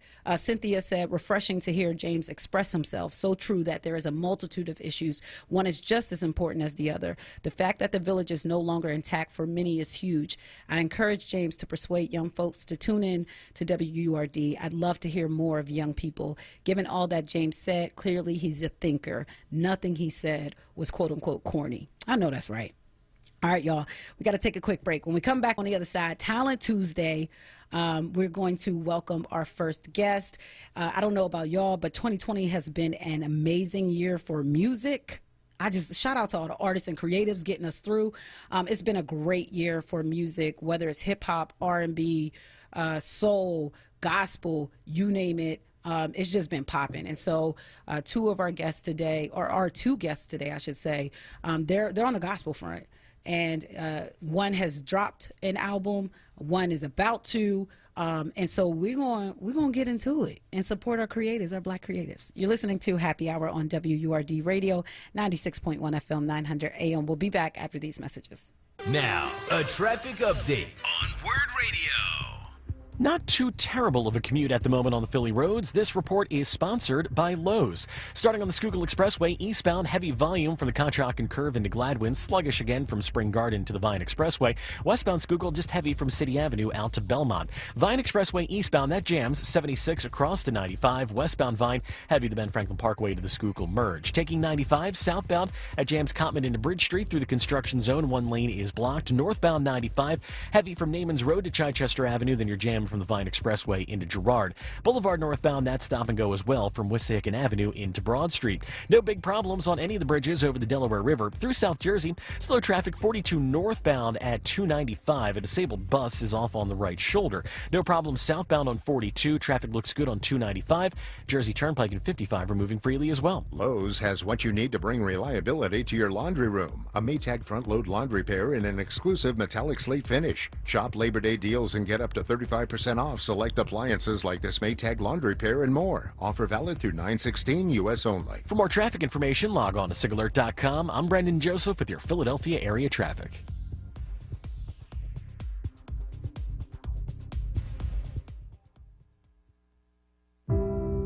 Former Vice President Joe Biden. We have to let people know we're listening, that we not only understand their struggle, but they understand the fact they deserve to be treated with dignity. Senator Kamala Harris. Part of the point of freedom is to be free from brutality, from injustice, from racism, and all of its manifestations. But they're not getting a chance now. Joe Biden and Kamala Harris have a real plan for police reform. It means creating a national standard on use of force and conditioning federal funds for police departments on adoption of that standard.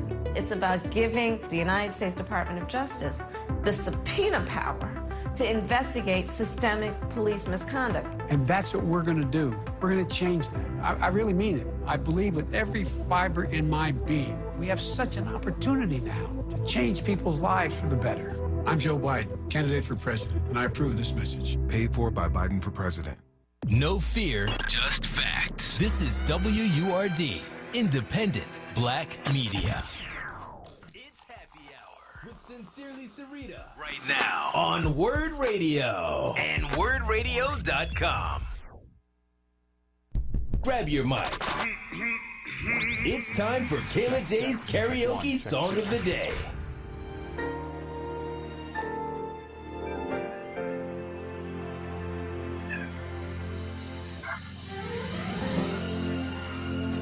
Sometimes it feels cold and you feel all alone, but hold on, better days are coming. It can be rough in this world. I know it ain't easy, but hang on in there. I know better days are coming. You seem good, you seem bad, you've been happy and sad, but just remember that better days are coming.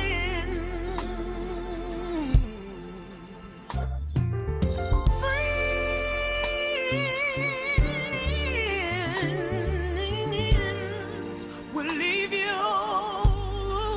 all by yourself, but don't cry, 'cause better days are coming. Oh, better days, better days, I see it. Better days are coming.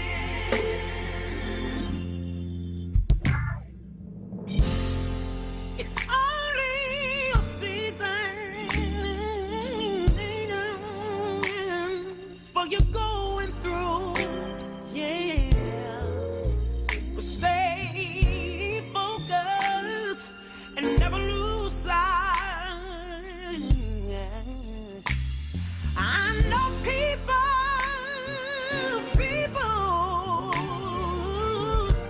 they don't see the hurt you feel inside. But keep on smiling, 'cause everything will be alright. Better days,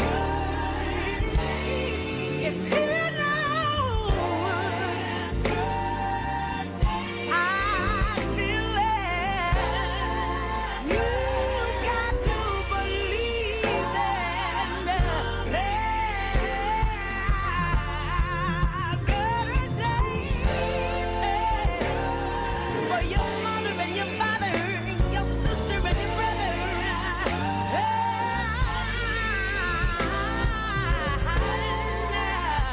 Better days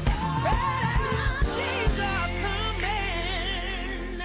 Hey, better days are coming. You better believe it.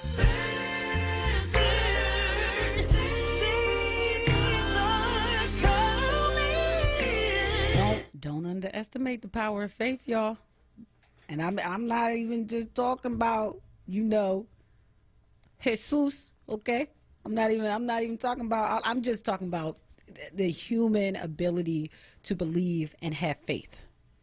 Don't underestimate how powerful your ability to possess belief is, and how it can help you manifest, right? There is this, and I by no means invented this or have any rights to anything, but there's this exercise I would do with a lot of the young people that I worked with.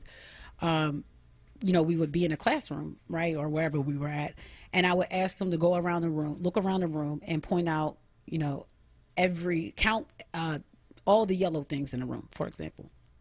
Whatever the color, doesn't matter, but count all of the yellow objects in the room, right? And so they go through, all right, how many are? Oh, Miss Rita, it's 10, it's 11, it's this, it's that. Okay, how many blue things are in the room? I don't want you looking around, tell me how many blue things are in the room. Well, I don't know. You asked us to look for yellow. Right. Keep that in mind. You look for, that's how the human mind works.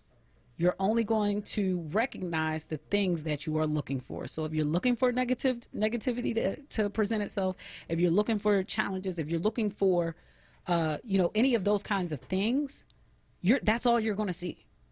That's all you're going to see until you check that, right? Till you recognize that and become aware of it. You're always going to see the yellow, or you're always going to count the yellow. The blue won't matter. The black won't matter. None of the other colors will matter because your mind is only looking for yellow. So you got to keep that in mind, right? To keep yourself open to the fullness of the room, to the fullness of the colors that exist in front of you, and what they have to offer and what they're showing you, right? So same thing in life, right? Apply that lesson in life. If you only look for the negative and then are turning around complaining about, oh my gosh, there's always one thing or another, or it's never this, it's never that, I never get my way. How much of what you think and how you perceive, the lens that you look through, has something to do with that reality that you feel you're living, or in that case, I would say a version of reality that you feel like you're living. So it's just something to keep in mind. But anywho, prior to break, I was telling y'all, I feel 2020 has really, I don't know about y'all, but in my opinion, 2020 has been an amazing year for music. An amazing year. Something about what's going on and the shifts that are happening. It seems like there are albums dropping left and right, singles, videos, all of that, whether it's hip hop, R&B, soul, gospel. I'm just here for it. I'm here for it. It's filling my soul. It's keeping me going.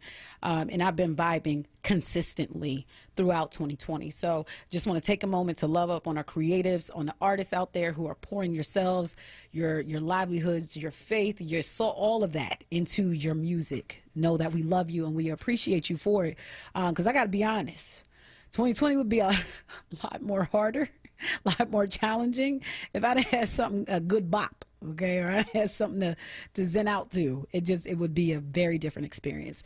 And on the gospel front, one artist is among some of those that I've mentioned, or some of those genres that I mentioned, who has done just that. Been gracious enough, or moved enough, or touched by God in such a way where new music is now here or coming. So Destiny Monet joins us for Happy Hour. Destiny, how are you doing? Thank you so much for joining us for Happy Hour. I'm good. How are you? I'm good. So first and foremost, tell folks a little bit about who you are and what you do. Okay, so I'm Destiny Monet. You can find me on all platforms, Destiny_MONEE. I'm an educator, so right now, y'all, I just finished virtual teaching. I teach second grade, so that's a lot. But I'm also a creative, and I do music. I just dropped an album called Evolve, and I also came out with some shirts, and all that can be found on my social media platforms. So Evolve, My Evolution Can't Be Stopped. And I wrote these songs dealing with mental health experiences that I had. And I always like to, share my story. I came out with a blog called The Destiny Walk last year on just my journey with mental health. But that's just a little bit about me, Gotcha. Teacher, singer, I guess speaker sometimes when I want to, but I don't like to talk. Really, honestly, I don't like to talk on platforms like this. But hey, I was about to say, but you're getting it done, and we appreciate you for that. So a couple of first things first, which I guess cancels the whole first things first. Congratulations on the album. Like, that's major, and we're definitely about to get into that. But the virtual learning front, thank you, number one. Thank you for the work that you do as an educator, especially with our young people. What has virtual learning been like for you on the educator side, especially with second graders? First of all, shout out to the parents who's been there who's been supportive. It's been hard though, because we have some parents that want to give the answers out. Please, parents, don't give your child the answer. And also, wait, like you hear them giving them the answers? They're like, look at me. You see what I'm doing? I'm like, wait, no, Come wait. on, y'all, don't be cheating. Pre-assessment. This is a pre-assessment.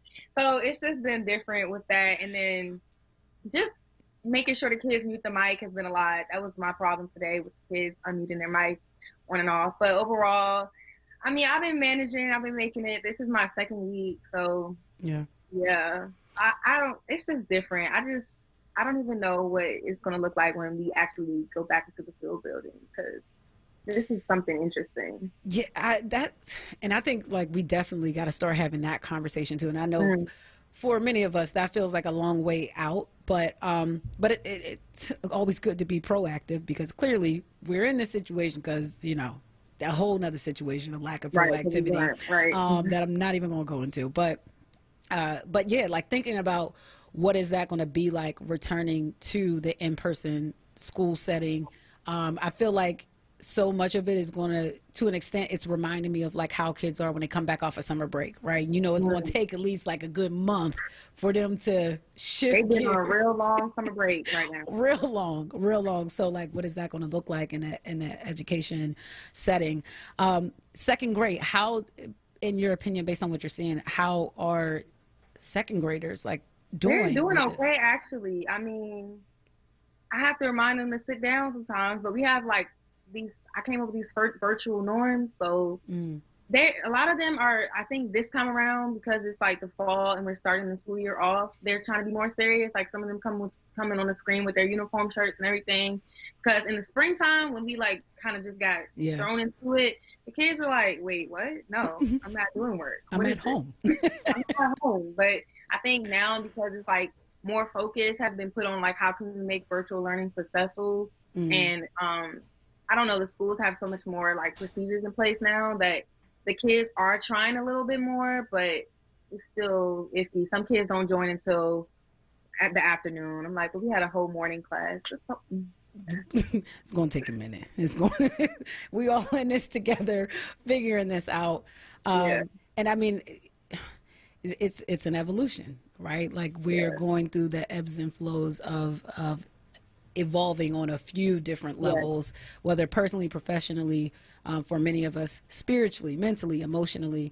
And so it just seems, quite frankly, so timely that the title of your album is Evolve, and it's dropping in 2020. It's dropped in 2020. Yes. I appreciated the title of it.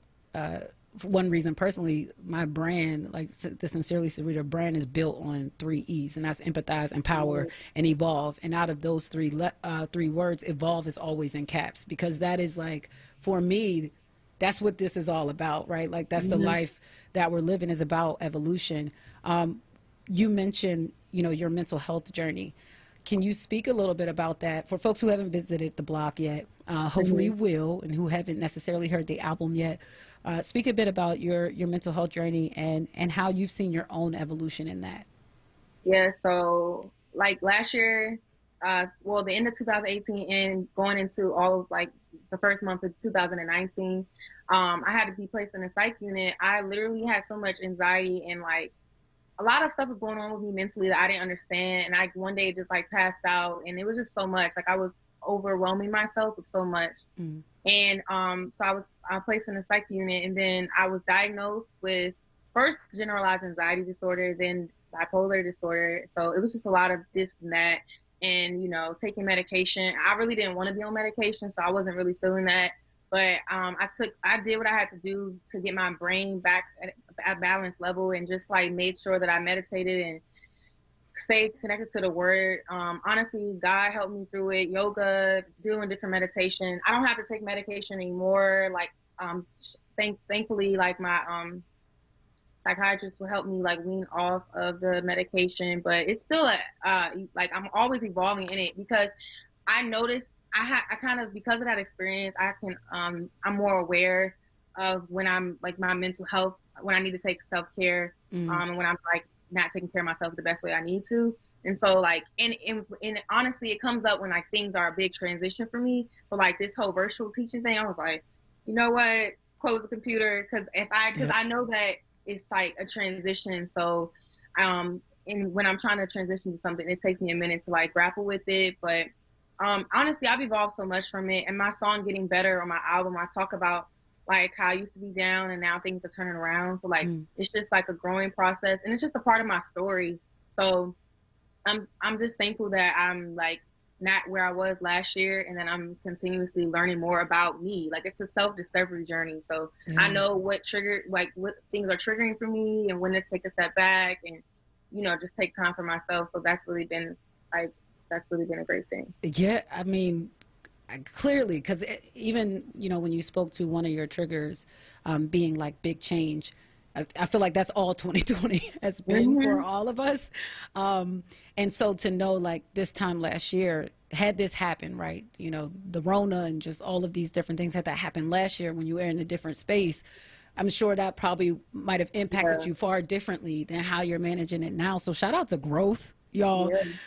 If you haven't taken a moment to like think about where you were at last year, and ways that you've grown, you know, do that and make sure you pat yourself on the back. Okay. You deserve, don't underestimate, how powerful growth is.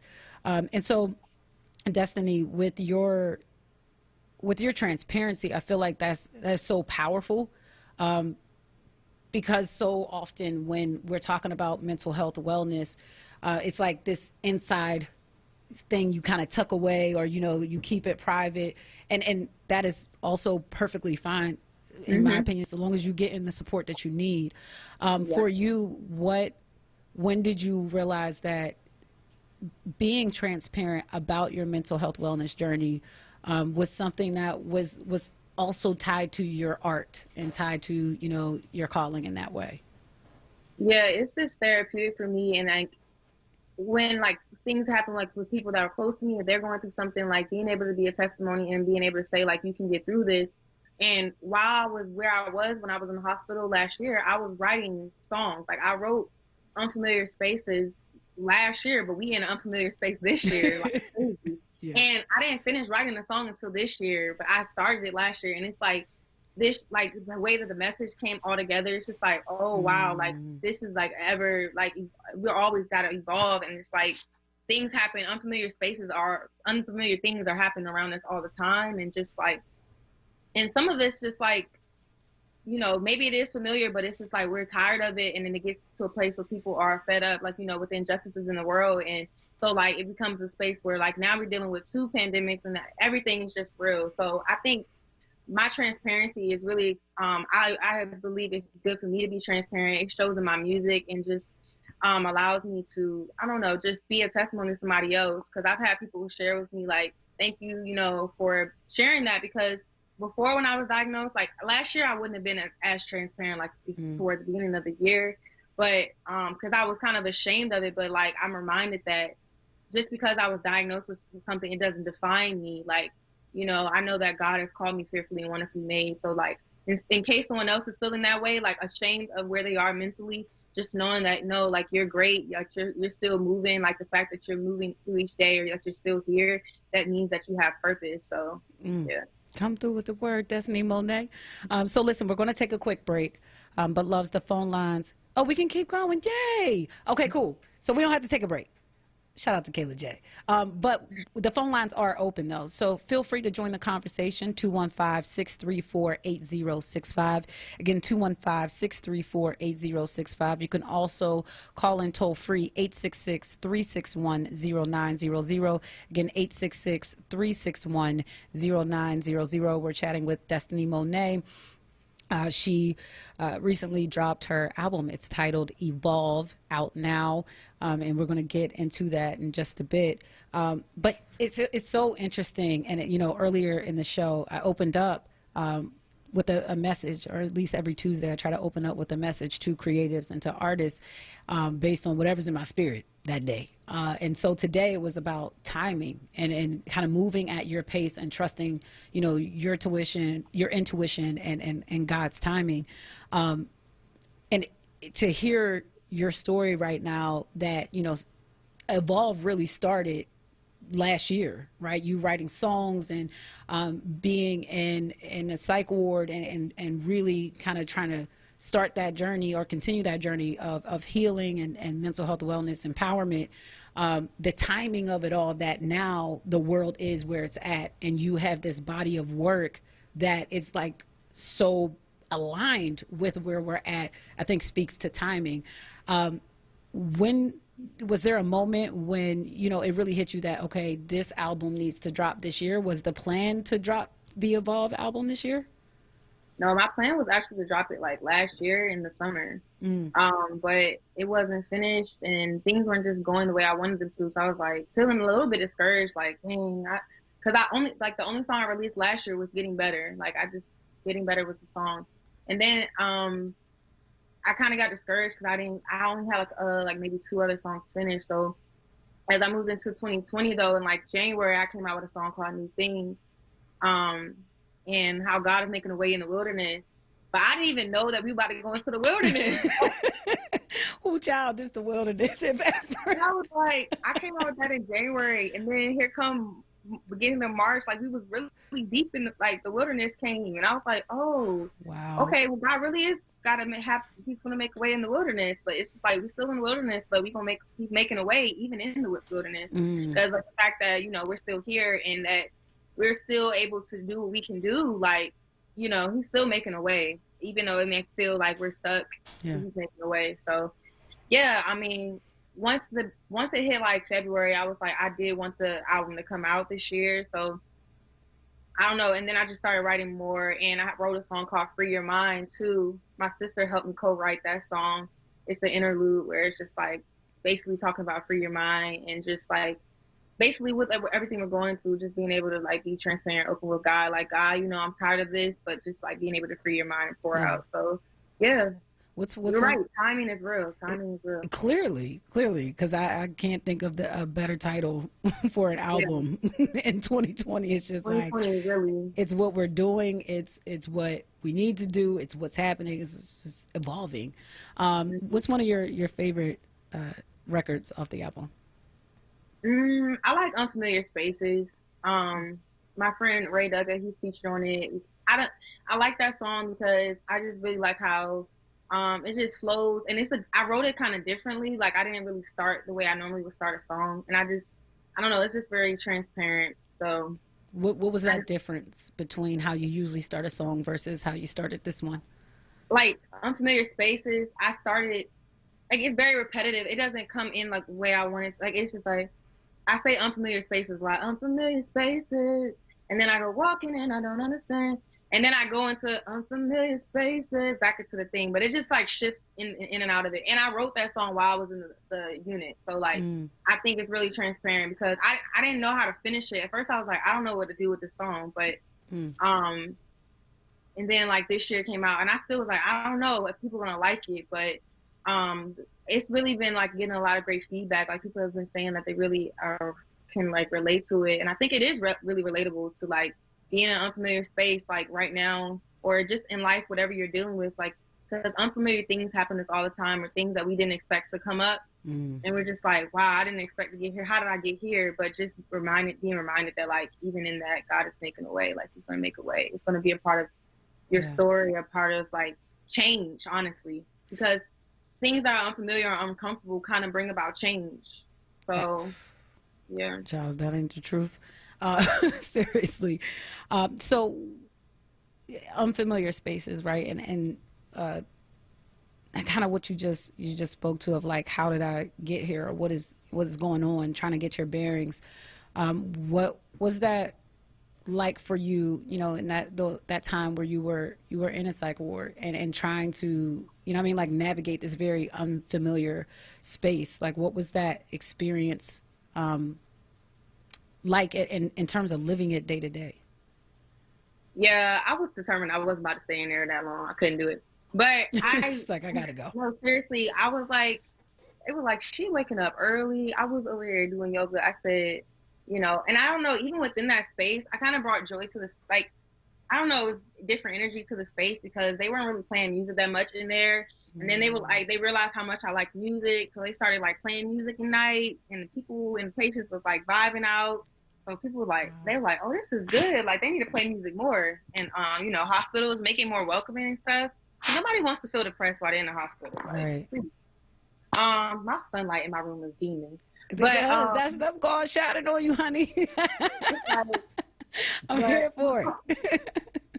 But yeah, I was like making sure I took the classes that they make us take and bettering myself. And the thing that I was defiant on, be completely transparent, I did not want to take that medicine. So like I would end up back there. Like I ended up back in this, like I was in and out like 3 times.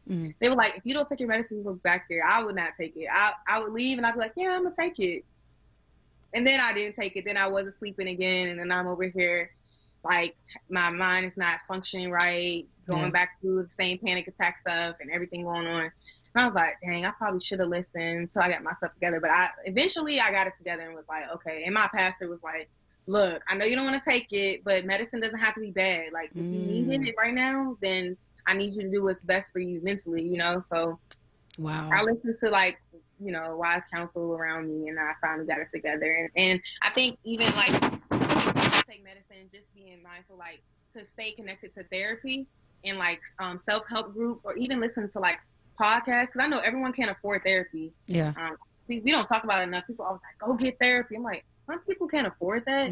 So like there's like, you know, self-help groups that my church has, and also in it, you don't even have to be a member of I go to First Baptist Glenarden, but you don't have to be a member to take the classes either.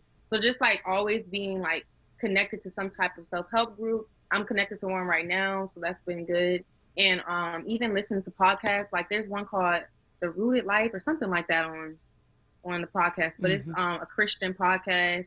There's other ones I listen to, like Black Girls Heal, things like that have been very helpful for me. But I learned a lot of things by being where I was, because I learned like how to be more affirming of myself, and like speak affirmation statements and kind of like write what I'm grateful for each day. Yeah. So just stuff like that has been helpful for me. And I think it helped me even in this year, because I wouldn't have responded the same way I'm responding now. I mean, I still have been like having moments this year where I'm just like, Lord, I'm tired of this. I can't. Right. But Yeah, I've been able to handle it better mentally, I think, because of what I experienced. You know, and what you just shared, there were 2 things that definitely just kind of sat in my spirit. And the first is how God will use you even in spaces where, like, for you, that might have been one of your lowest moments, right? And so you're in a psych ward, and yet you have been able to shift the energy and to shift the environment and to bring some kind of joy. And so even in our darkness, sometimes God will make us the light, right? Or we become a vessel of light for others. And, you know, I think about, like, wow, I wonder if they're still playing that music because of you, right? Because of your presence there. And that made me think of someone I know who never in a million years would have thought that they would have ended up in a situation where they were in jail. And while they were in jail, they were like ministering. They were operating fully in the spirit, even though, you know, their flesh circumstances had landed them there. They made an impact, and they, you know, connected with folks inside and were able to empower them and whatever else the case may be. And it's just like, listen, even when you're down, don't think God can't use you, right? Like, don't think that sometimes you there on assignment.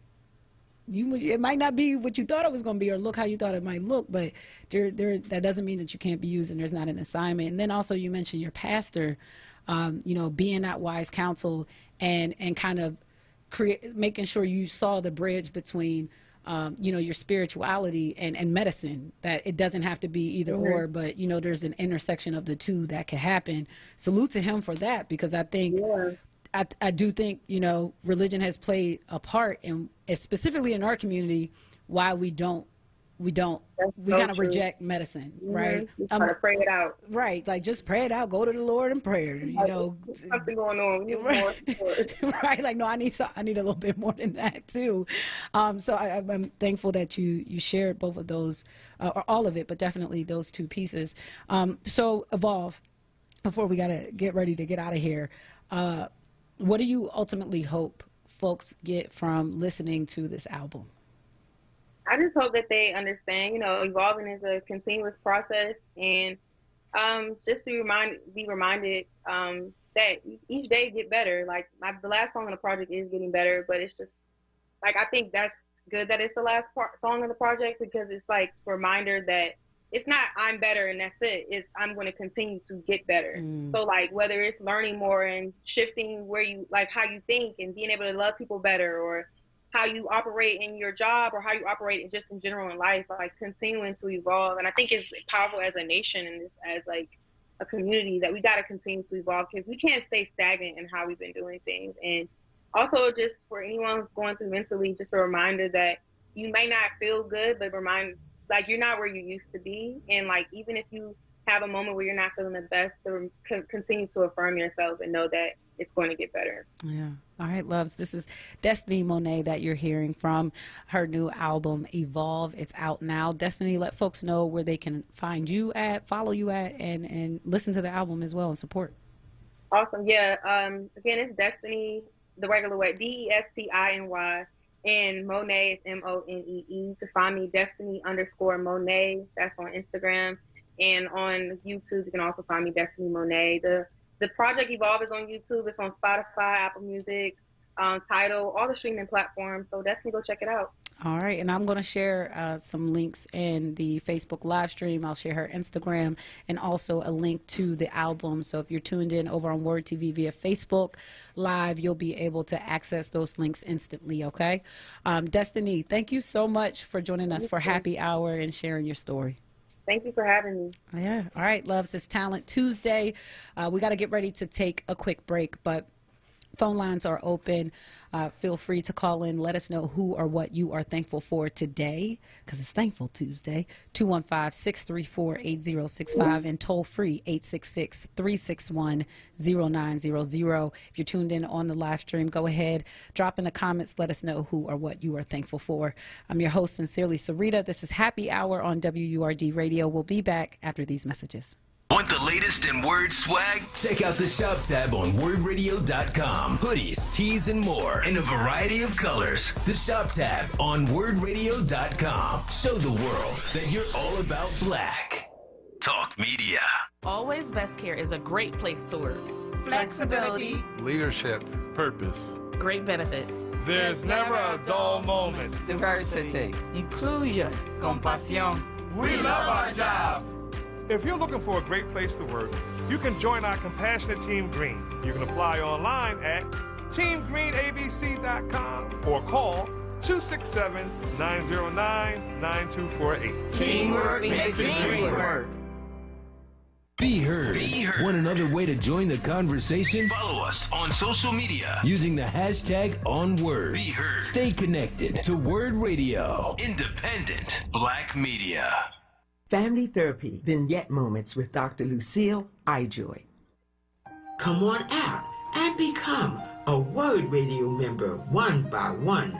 Renew your membership or get a new one. Get serious information and have some fun. Call 215-425-7875. That's 215-425-7875. Come on out and become a Word Radio member one by one. Renew your membership or get a new one. Get serious information and have some fun.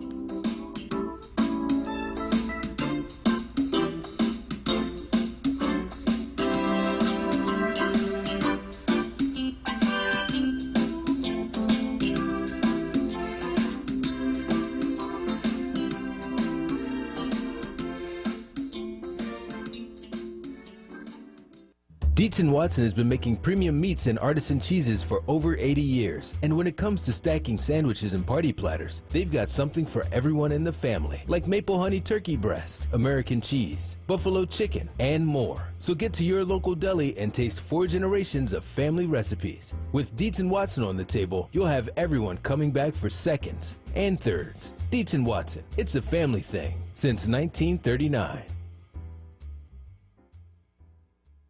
Weather and traffic to keep you informed for your drive home. In the happy hour With Sincerely Sarita. Monday through Thursday, 4 till 7 p.m. Right here on Word Radio, 96.1 FM and 900 AM WURD.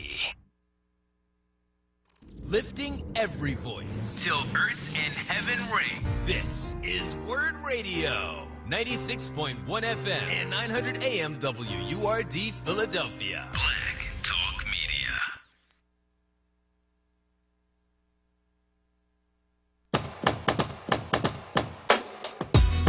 See, I used to feel so down. Things are coming around. Now I'm stepping in a new light. Almost gave up, but I gotta get right. Gotta give it another try. Gotta get right, gotta get right. Gotta give it another try. I just gotta get myself together, 'cause I'm getting better. I gotta get myself together, 'cause I'm getting better, better, better, better. Doing better, getting better, being better, 'cause you know I'm better. Doing better, getting better, being better, 'cause you know I'm better. See, I can't live in the past. I gotta live for me at last. Yeah, I'm ready to make a change. Time to switch it up. It's a new day. I'ma give more time. I'ma go out chasing what is mine. Peace, love, joy, happiness divine. Things are brighter on the other side. I just gotta get myself together, 'cause I'm getting better. I gotta get myself together, 'cause I'm getting better, better, better, better. Doing better, getting better, being better, 'cause you know I'm better. Doing better, getting better, being better, 'cause you know I'm better. Waking up and got a smile heavy on my face. Things are better 'cause I know what's ahead of me. New life and new season of prosperity, 'cause I know that I'm walking in my destiny. I keep going and I smile. Blessings stretch more than a mile. Brand new life is on the horizon, rising higher and higher. I'm gotta get myself together, 'cause I'm getting better. I gotta get myself together, 'cause I'm getting better, better, better, better. Doing better, getting better, being better, 'cause you know I'm better. Doing better, getting better, being better, 'cause you know I'm better. That is Destiny Monet. Shout out to her. She just joined us for Happy Hour. Such a powerful testimony, a story that I hope, was inspiring to your journey, right? As you evolve, it definitely was for mine. And that song is like, it's just feel good. I don't know, but I was over here about it, like, okay, Des, I see you. This is my first time meeting her, but girl, I'm gonna go ahead and go check out this album. Let me go ahead and evolve a little bit. Yeah, so you make me want to. No, shout out to her. Make sure you support on Instagram. She's Destiny, DESTINY _ Monet, MONEE. The Evolve album you can find on her YouTube page, on Spotify. I think she said Apple Music as well. I dropped the YouTube link in our Facebook Live, as well as her Instagram link as well. I said as well twice. Anywho, it's there, right? You can just Google Destiny Monet YouTube. It'll come right up, and you can check her out, her videos, all of that right there.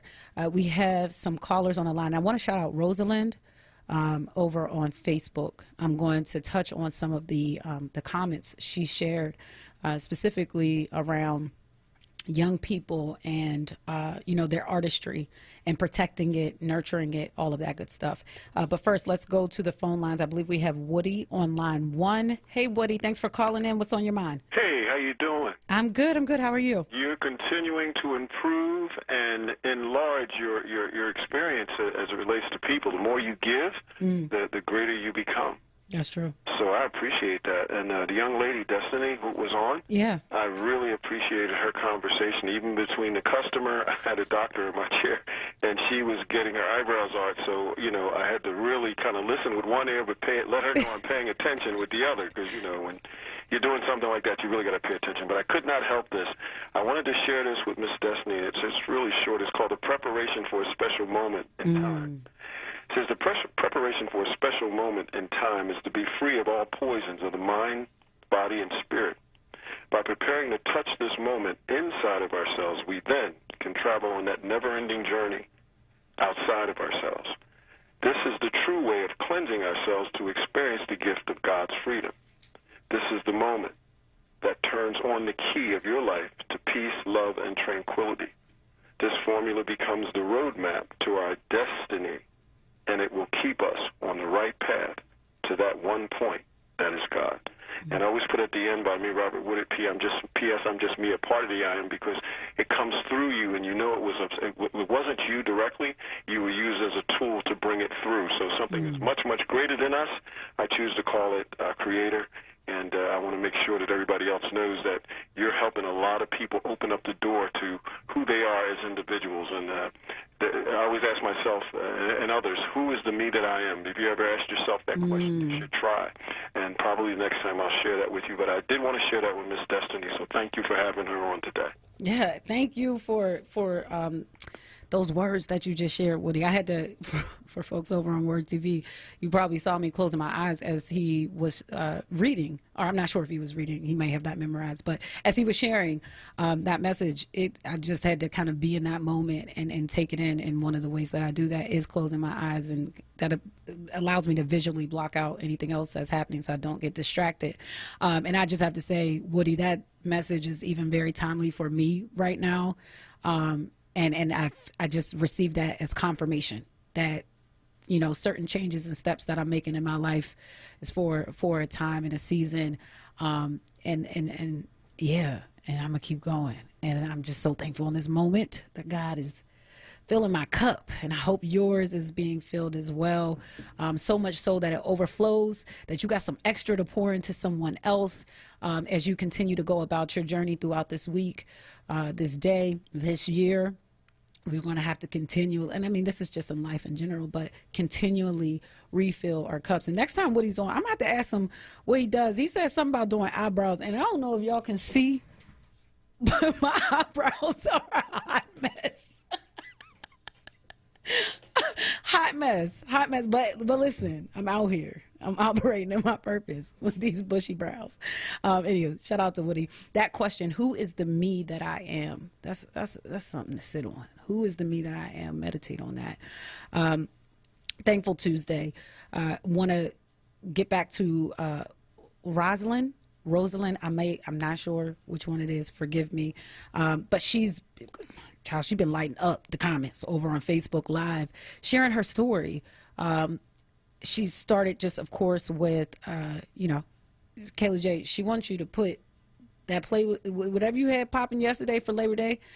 She want that on the album. She want that on a CD. She said you need to put that on a CD and you need to sell it. I guess did Kayla J have y'all? She had y'all bopping. Call in if you enjoyed it. Let her know. We got love up on my producer, y'all. Because she be out here getting it done. Call in 215-634-8065. Toll free 866-361-0900. We didn't even do our check.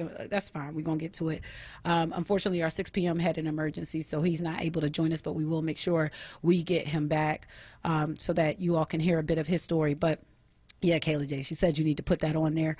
But she was speaking about her son, who is an artist, and he raps or whatever. And she was just talking about the steps that she took as a parent to not only prepare him for manhood, but also, on the business front, right? So whether it was the content of his music, she paid close attention to that and would give him feedback, tell him, when he might need to rethink the way he gonna say something, but also in protecting him.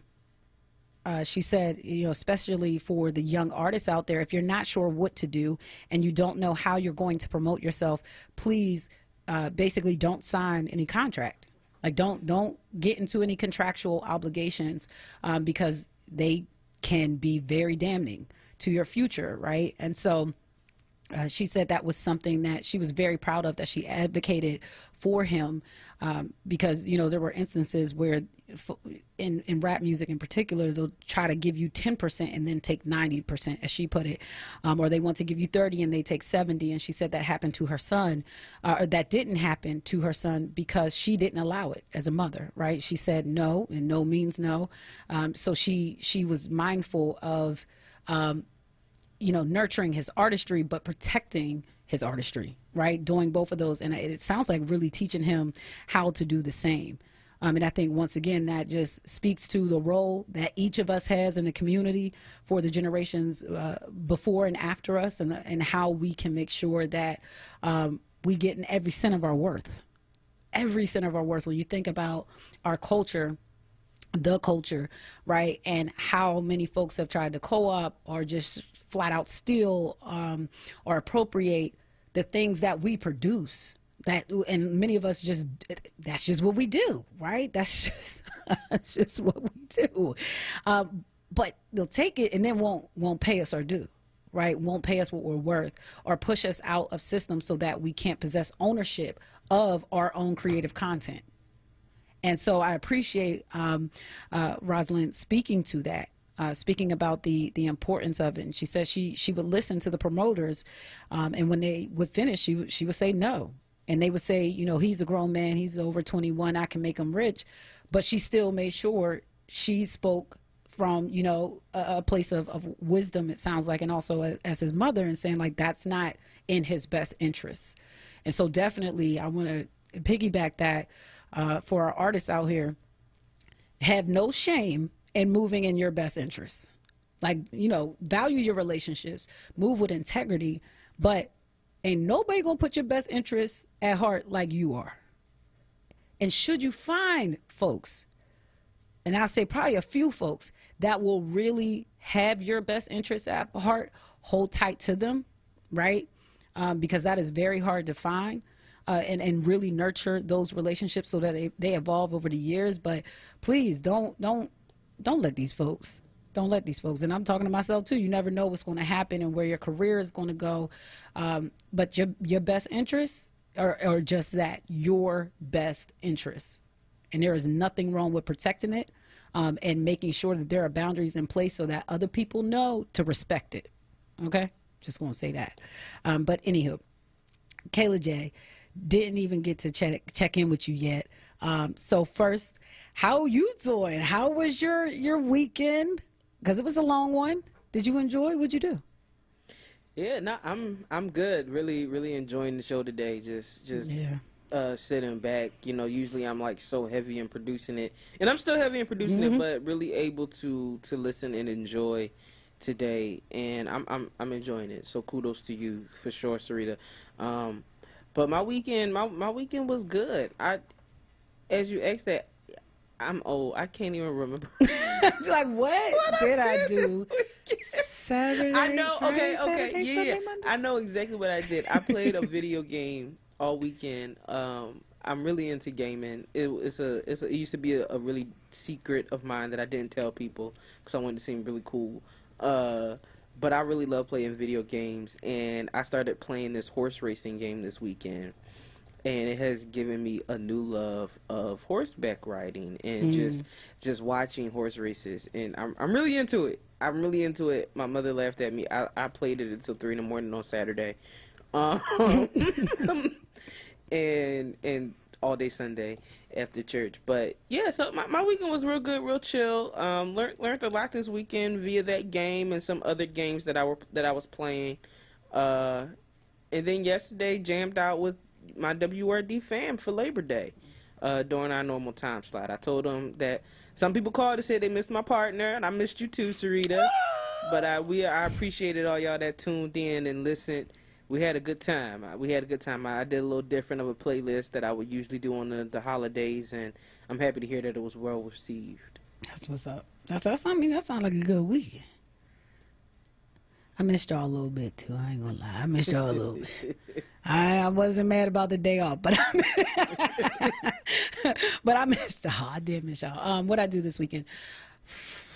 Friday. It was all about Big Sean. I think Friday was the 4th, and I was just so here for that album. Saturday.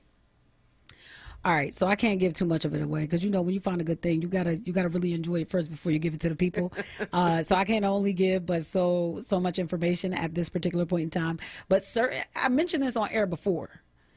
Then we ended up actually doing it. Certain movie theaters will let you buy a theater out. Mm-hmm. Okay, and you bring the folks that you want to bring in. Which y'all go see Mulan?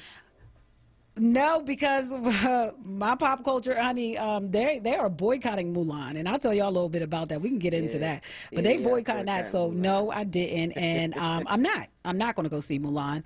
But we saw Unhinged, and let me tell you, by the time you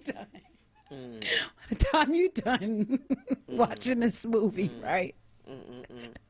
Shout out to Russell Crowe. He's such a great actor. By the time you're done watching this movie, you're going to think twice about beeping your horn at somebody. That's all I'm going to say. Like, it might really make you think twice about, whether you're going to hit them with that or just a beep, beep, a courtesy tap. Because apparently it makes a really big difference in how your day could go. And for the main character, her day got bad. All because of a case of road rage. And it's that really happens. I don't know that it happens to that extreme, but it got bad. And on my way here, right, so I'm in my zone. I'm like, I gotta get to the station, I gotta go. And Philly going Philly, that's just what we do. Going Philly. It's not even tried. I probably should say this for tomorrow, but I'm not. So I'm trying to get here, and somebody decided to not only just park in the middle of the street, but like they reversed back as I'm coming down the one-way street. And literally I had to hit my brakes because they just didn't care, and then finally hit their brakes and then call somebody off the porch. Person walks over. They're holding a whole conversation. I'm sitting here like, yo, I gotta go. Now, mind you, there's a whole sidewalk worth of parking spaces. They came out of a parking space, actually, and reversed down the street, back up the street, and stopped in the street. So they were already parked. And then, did that act of inconvenience. So I'm sitting there and I'm like, I really just need them to move. And I went to go tap my horn. And I was like, let me try to practice patience in this moment. Then it got to the point I was like, all right, yeah, no. Beep, beep. They cussed me out. You could beep, da, da, da, da. I said, listen here. In that moment, I'm a work in progress, y'all. I told y'all. I didn't know. Because I told y'all I'm a work in progress. I'm just a little bit. You can't. Certain switches are flipping my head. I'm like, this is what we're not going to do. They finally moved, but they was trying, be a little smart, go a little slow or whatever. But it was a moment that made me think of Unhinged. So we saw that, and that was a really cool experience. Let me tell y'all. The highlight of it wasn't even a movie for me. Let me tell you what the highlight was. I got a large popcorn, 2 slushies, and I nibbled on the popcorn, but 2 slushies, 3 different candies. Guess how much it came to? $20. Actually, no, and I got a soft drink. $25. $24.50. I know my movie prices. When is the last time you've been able to get all of that at the movies for $24.50? I know, listen, the Rona has been devastating. 2020 has been a lot.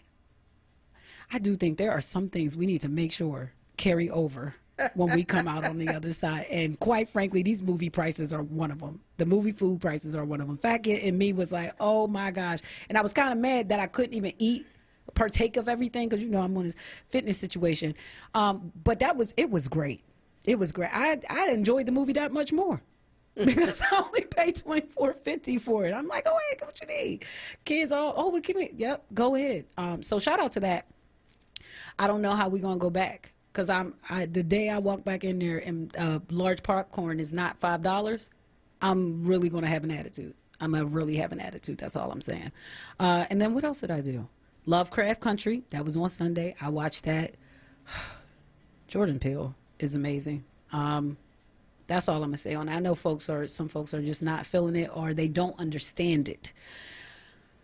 We gonna get that's got to be a whole nother show where we get some experts in here that maybe have some differing opinions, but can really just speak to the fact that, like, how he is pushing the envelope and really just breaking the box of these kinds of situations that, had it been a all white cast, like, it would have been more, I guess, relatable or even acceptable.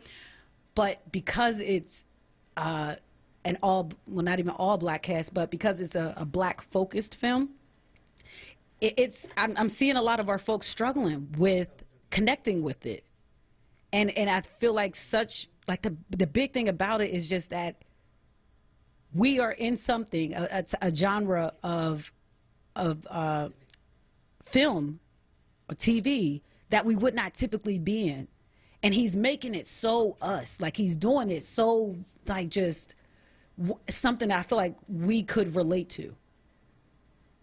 It's just, like I said, we're gonna have to save that for a different day, because I can go on about that. I went hiking, and then I was poolside, y'all. A little something, because summer is here, but not. It's on its way out. So that was my weekend. But let us know how your Labor Day weekend was. Did you do anything special? Did you spend time with the folks you love? Did you eat good? If you did, what you eat, you know me. Let me know. 215-634-8065. Toll free 866-361-0900. I wish I could see Kayla J's face when she said that. You ever had something so good that when you think about it, you like, yeah, I ate real good. That was it. Let's go to Thelma on line 1. Hey, Thelma, thanks for joining us for Happy Hour. What's on your mind? Yes, hi, Sarita, right? Yes, it is. I never called the show before, but I listened to you quite often. And I just wanted to mention about your show and about you, in that I just feel that you're the most phenomenal person in the world, and how you carry the WRD show, because you're very insightful. You're able to pick up on insightful comments of the people that call in. And I just want you to know that, you should keep doing what you're doing, because you're really a major gem of a person. And I just want you to know that I appreciate you, and I will call again, and keep doing what you're doing. You're just absolutely wonderful. Miss Down, you got me tearing up a little bit. See, y'all don't know. But God be knowing. Even when y'all don't know, God be knowing. Thank you, Thelma, for pouring into my spirit in that moment. God be knowing. Sometimes he knows when you need something in your soul you ain't even realize you need. Thank you so much, Thelma, and thank you to all those who listen, whether you call in or not. I'm thankful that you rock with us. Whether you listen for a few minutes or you're in and out, whatever it may be. Please know it is never ever taken for granted.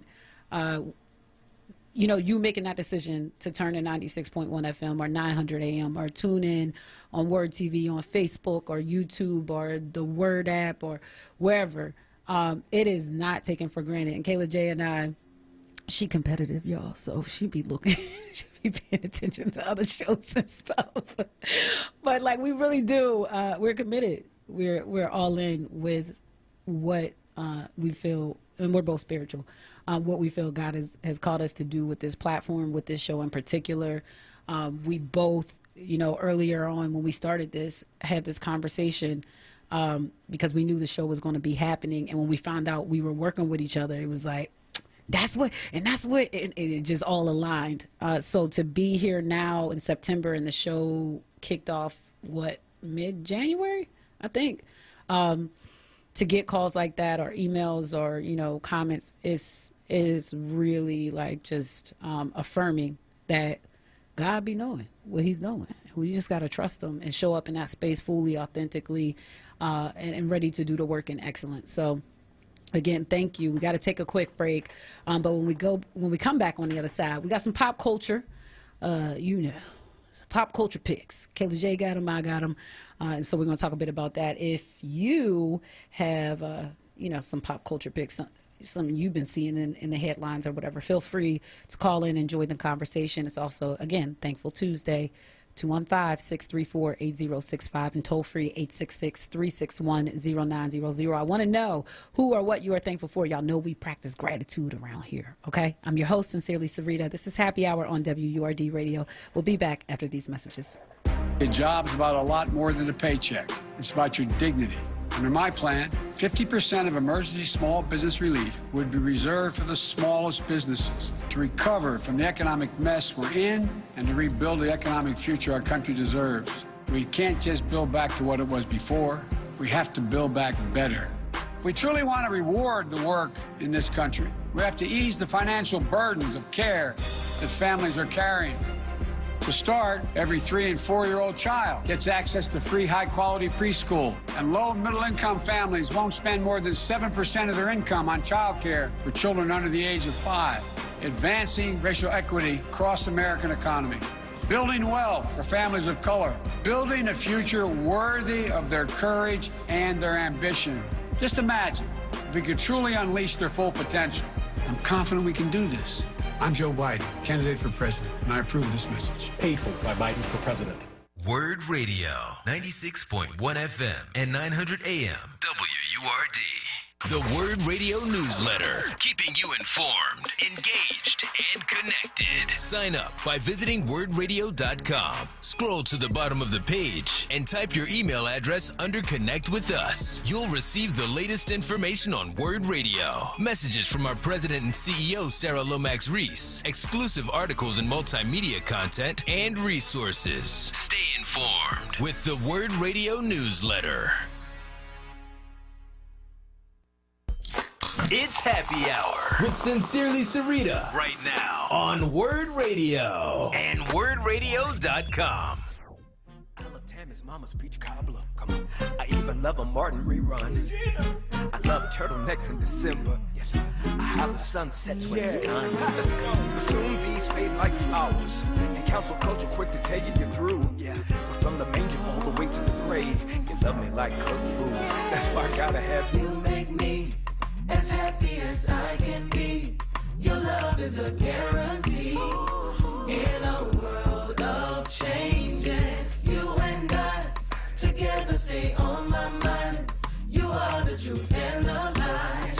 There's no other way. I gotta have you. I gotta have you. I gotta have you. I gotta have you. Oh Lord. I gotta have you. I gotta have you. I gotta sound so good. I gotta have you. I gotta have you. I gotta have you. I gotta have you. Oh Lord. I gotta have you. I gotta have you.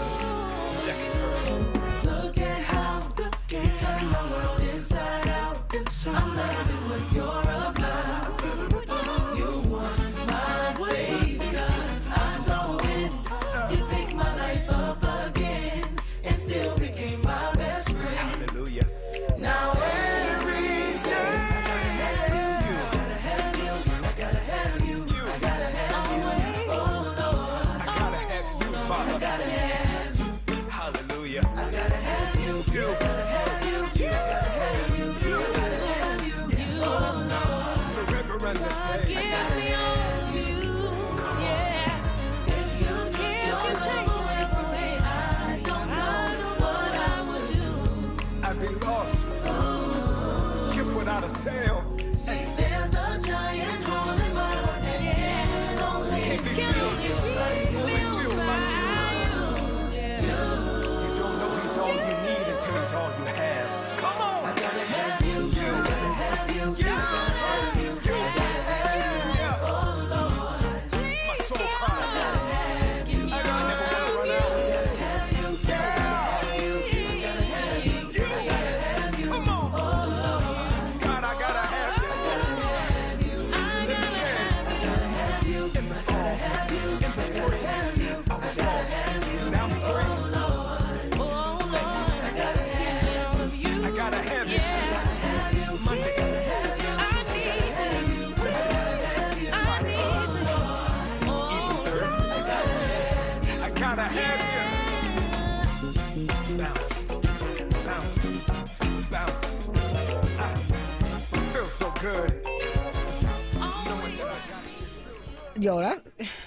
Come on with the, listen, I don't know about y'all, but today is a blessed day. That's all I'm going to say. One thing I'm thankful for, I'm going to give y'all actually 3 things. But one thing I'm thankful for is that I get to do something where no matter what space I'm in, when I come into the studio, when I start the show, I always leave in a better space. Always.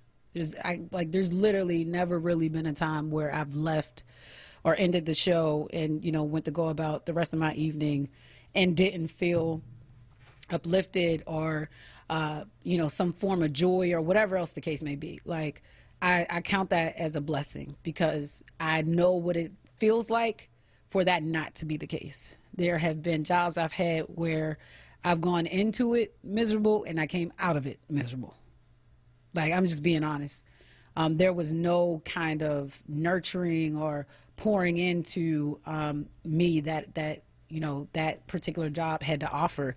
And I saw how it affected my mental health, how it affected my just everything. And so to be in a space where even in the midst of all the chaos and the change and everything that's happening, to be able to come into the studio and work with somebody that I love and respect and to engage with you all for like 3 hours out the day is like, that's really a blessing. I'm also thankful for patience because my daughter ate my food today.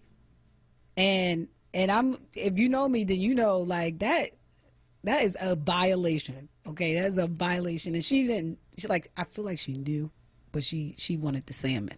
I told her, I was like, all right, I'm making you some turkey bacon and some potatoes. And I made myself some salmon because I'm staying away from any form of bacon right now. And so I had it all on one plate in the microwave. And while I was showering, getting myself together, she went in and she made her plate. I mind you, I saw her eating some of the bacon earlier. So I'm like, okay, so she knows that they're cool. She made herself a plate with the salmon on it. Now, I didn't see her make this plate. I'm working, getting ready for the show in the living room, and she's FaceTiming her cousin. And so she's like, her cousin and somebody else. And so she's, I hear her munching. And she was like, anybody want some salmon? She's like putting it towards the phone. And when I tell you, I whipped my neck so hard, I almost pulled a muscle. I said, wait a minute. What do you got? What are you eating? It's just like the salmon. I told you I made turkey bake. My feelings was hurt, y'all. My feelings was so hurt. And I had to, remind myself, this is a child. You can't do that. So I'm thankful for patience because I don't play about my food. I don't care if you my kid or not. I don't care if you my kid. There's just certain things you just can't do. Okay. But she's like, I'm so sorry. I didn't know. Yeah. Right. You just like my salmon. That's all that was. But I'm thankful for that I had some patience because Lord Jesus, it was about to be a fire. It was about to be a fire in there. And then third, I am thankful. If you're tuned in on Word TV, you probably can see this big jug that I have. It is a gallon jug. My trainer has challenged us to drink a gallon of water a day. I don't know about y'all, but that's not an easy task for me. This is my first time really trying to do this. So my first attempt, it took me about a day and a half, almost 2 days to drink a gallon of water. Now I can knock water bottles back left and right. I can drink water all day, but something about the gallon, I don't know if it's the visual or what, it wasn't happening. It was not happening. But I got this jug or whatever, filled it up, and today I drank a full gallon of water, and I did it before the 9 p.m. mark, like on the whole little jug situation. So I'm thankful for, getting better with time. You keep, one thing I've learned about myself, if I keep on doing it, I'm only going to get better at it. So I can't wait to text them when I get off air and be like, yo, I did my gallon. And hopefully tomorrow and the day after that, I'm going to keep doing a gallon of water every day. Because at this point, I lost 2 pounds over the weekend. And to do that on Labor Day weekend, that would have not been the case last year. I would have gained a smooth 5 real easy. So that was dope. I'm thankful for that. But Kayla J., what you thankful for? Who or what are you thankful for? Listen, I'm grateful for my Max. Okay, my Max is my computer. His name is Max. Okay. Got you. Yeah, sometimes it's a he, sometimes it's a she. Most of the times it's a he. Gender fluidity. No, because sometimes sometimes I like to call a Maxine Shaw, attorney at law, because she be giving me the business. Ooh. But when I brought it was, I'm gonna name him Max. It was the first electronic device that I brought that was a male, so I like to keep him Max. Okay. His name is Max. But I'm thankful for my Max. About 7 years ago. Yeah, about 7 years ago, my Lord. I brought a guitar, and I named her Faith. Because I said, by faith, I'm going to be able to play you. That's the only instrument. Well, not the only instrument, but that's one of the instruments that I've always wanted to play that I never learned how to play. And don't really know much about the guitar at all, like how to read the music or nothing. Just know how to read treble clef and bass clef notes, not G clef notes. So this weekend I got this software on Max, and is to teach me how to play my guitar. Me and Max sat there for a good 45 minutes trying to tune Faith. Because out of the 7 years, I pick up Faith, but I don't know how to play her. I just be strumming it, and I know it sounds terrible. So my goal is really to play her. And so this weekend I did my first guitar lesson. I learned a chord. I'm not gonna say I played it great, but I learned one. Hey.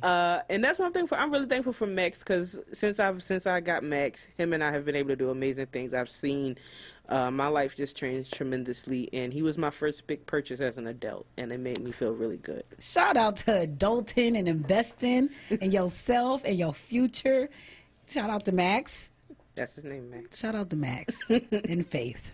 And Maxine Shaw, attorney at law. all of them.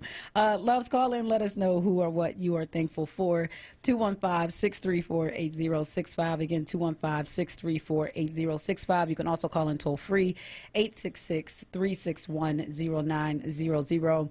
Again, 866-361-0900. There was something else I wanted to touch on, but it has slipped my mind, and so I'm going to pray that it comes back.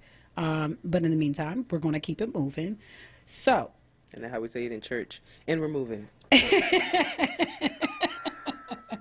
Just going, we're gonna. That's what we're gonna do. But no, pop culture, right? Quite a bit happening on that front.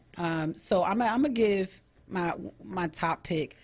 Because I can't be surprised, but Mulan, right? Kayla J, this was one of her pop culture picks, I think, last week, talking about how this remake is coming out. And I was definitely, I'm like, all right, cool. I'm definitely want to check this out. But there's some boycotting that's happening. It's for a few different reasons. The biggest source of the controversy is around its star. Her comments from 2019 have resurfaced, and she was supporting Hong Kong police against pro-democracy protesters. They don't play that over there, democracy. And so she was basically not in support of the protesters, and apparently said, I support, and I'm quoting, I support Hong Kong's police. You can beat me up now. What a shame for Hong Kong. She reportedly wrote that on a Chinese social media site, right? So that's been a main source of folks who are now boycotting this because they're learning that she is, for what it seems, for many people, standing on the wrong side of history with her comment. There's also the fact that it was produced in, and y'all, forgive me for how I may just completely mess up these names, but Xinjiang, that Xinjiang. Xinjiang. Gang. I don't know. I don't know, y'all. And forgive me. If you do know, feel free to call in and correct me. Y'all know I'm open to that and need it in this moment. But apparently in the end credits for the movie, Disney includes these like special thanks to several organizations who assisted with the film, right? Much like here, for, let's say, a Tyler Perry film, he might thank the state of Georgia, right, for allowing him to film there or whatever else the case may be. So according to the Washington Post, the list includes 4 Chinese Communist Party propaganda departments. And so why is that an issue? Because in this particular region of the city where this was filmed, It's also where more than 1 million Muslims have been imprisoned in camps and subjected to horrific human rights abuses. And so just to kind of add some perspective here, there was a report that was put out in July 2020. It was shared on NPR that revealed the suppression of Muslim minorities in China has now reached the level where it meets the United Nations definition of genocide. It is that real. It is that serious. It is that tragic. And so the choice, a lot of folks feel like the choice of Disney to work in that particular region and with these particular entities or officials has only further fueled the reason for Mulan to be boycotted. And then there's also the cultural criticisms because it was advertised to be more respectful of Chinese culture, more authentic, all of these things. But Chinese and other Asian viewers are like, no, this is stereotypical westernized views of Chinese culture. And that for the screenwriters credited on Mulan, there are 4 screenwriters that are credited, but none of them are actually of Chinese descent, which is beyond problematic to me. Y'all know I'm black. It's black. That's all. I'm black. But I try to empathize. If someone made a film, in which we know, been done time and time again, but if someone makes a film about our culture and our folks aren't in the writing room, that is problematic to me. That's not okay. So I can totally understand why, those who are Chinese or other Asian viewers are like, what is this about? And this is probably why it's still so stereotypical and westernized. So for those 3 reasons, a lot of folks are boycotting. I'm not supporting the film myself. I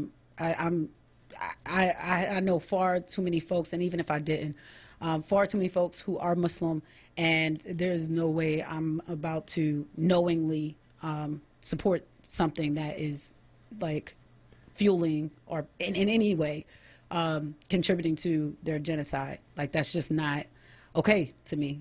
So yeah, that's what I got on a pop culture front. So Kayla J, what you got? Where you at with it? I got just a few quick things before we go. For y'all that love Golden Girls, I love Golden Girls. I am. Thank you for being a friend. Yeah, that's travel down the road and back again. See, I can't sing that song without hearing that remake that guy did. It's true. You're a pal and a confidant. Thank you for being a friend. Dun, dun, dun, dun. See, I can never sing the proper words anymore because of the remix that someone did. Oh, thank the internet be internet. Oh, I love when it does. Sometimes. And somebody gospeled it up. So oh snap! You gotta send me that link. Yeah. So all I hear is that when I sing it. So I can never go past the first verse because then I just start seeing that dude in my head. I was the oldest little kid. Because of the Golden Girls. I love TV Land is my best friend. Yes. So. TV Land is my best friend. Okay, so I have my tea and everything. What they doing? So Golden Girls, everything, and y'all know I'm one that's not really down for remakes, not at all, not by a long shot. I don't like remakes. Give me the original, and that's it. All right. However, Tracy Ellis Ross, Regina King, Alfre Woodard, and Sanaa Lathan are redoing an episode of the Golden Girls tonight. Golden Girls all black cast. That's how it is, and it's in partnership with Color for Change. It's happening on Zoom tonight, you guys, and I'm really excited about it to see them take on these roles. They go keep the same names, Blanche and all of them, B. Arthur's character, all of that. So I'm really excited for this. It's happening on Zoom. If you want to watch it, you can go to Tracy Ellis Ross's Facebook page or Color for Change, because it's all about making sure people get out to the polls and vote. It's going to be something at the beginning, just encouraging people to vote and have voter registration on site. But they're going to redo the Golden Girls, and I'm really excited for this, and I can't wait. It's happening at 9 o'clock tonight. So that's just one thing on my pop culture tip, yo. Because I signed up, and I got to watch this. So just so you know who's playing who. Alfre Woodard is playing Sophia. Tracy Ellis Ross is playing Rose. Regina King is playing Dorothy, and then Sanaa Lathan is playing Blanche.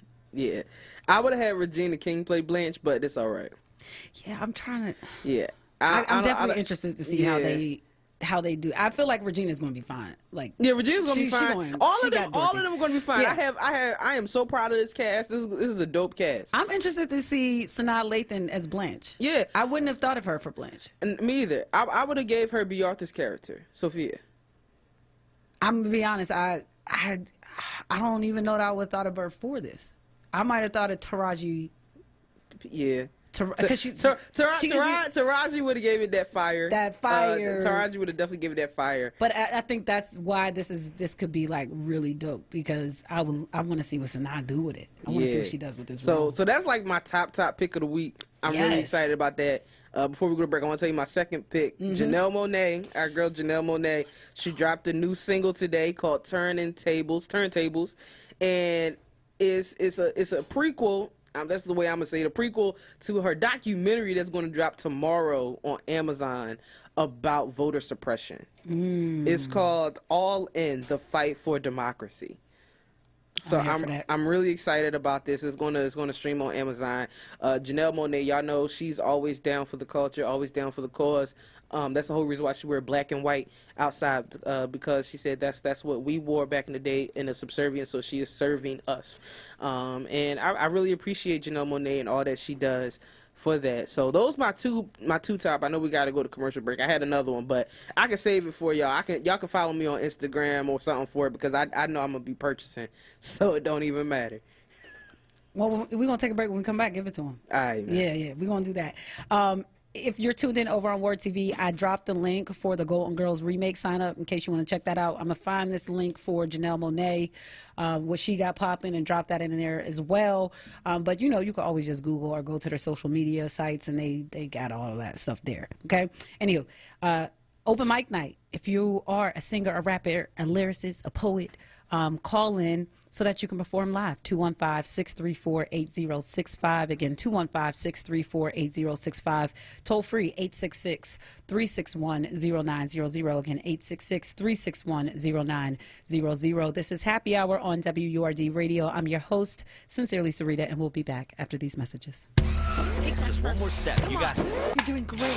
This is the sound of a nationally ranked top rehabilitation hospital, home to the largest collection of robotics in the United States, where we continually exceed patient expectations, because no injury is too severe or too minor for our care.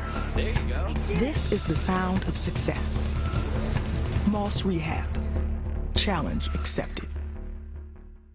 Support independent black media and join the Forward movement now at 215-425-7875 or visit wordradio.com. It's Happy Hour with Sincerely Sarita right now on Word Radio and wordradio.com.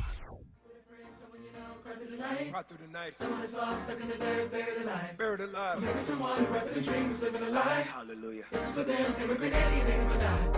Come on. Remember the pain, all the sorrow, all the fights. Yes, sir. Too many times, too many trials, too many days, too many nights. Person who's working their hardest. On the last diamond, feeling impartial. Nothing can stop you.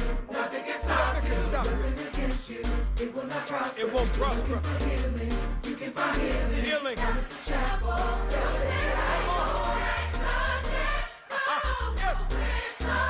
Hallelujah. Feels like victory. Listen. Come on. It feels like victory. Don't it feel like church now? Everything is different now. I can see clearly now. A lot of people gone, lost. Everybody's lost. Right here from time to time. A message from the phone. You're not alone. Says you're not alone. Yes, sir. Lord have mercy, Lord have mercy, Lord have mercy, Lord have mercy. You fill my cup and I'm thirsty. Never break, thousand times, presence work, you are worthy. You never leave me alone. Yes. You turn my house into a home.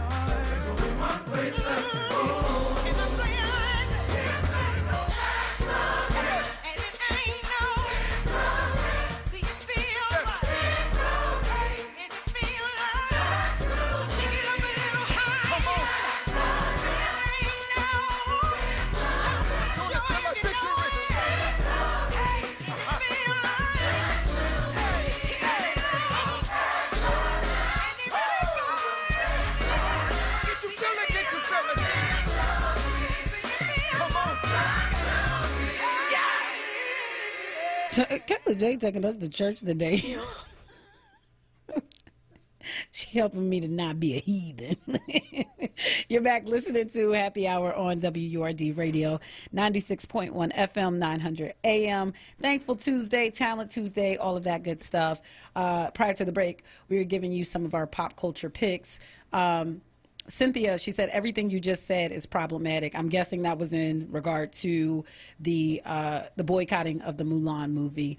And yes, I agree. It's all problematic. It's just like, actually, I'll just, no need to see another one.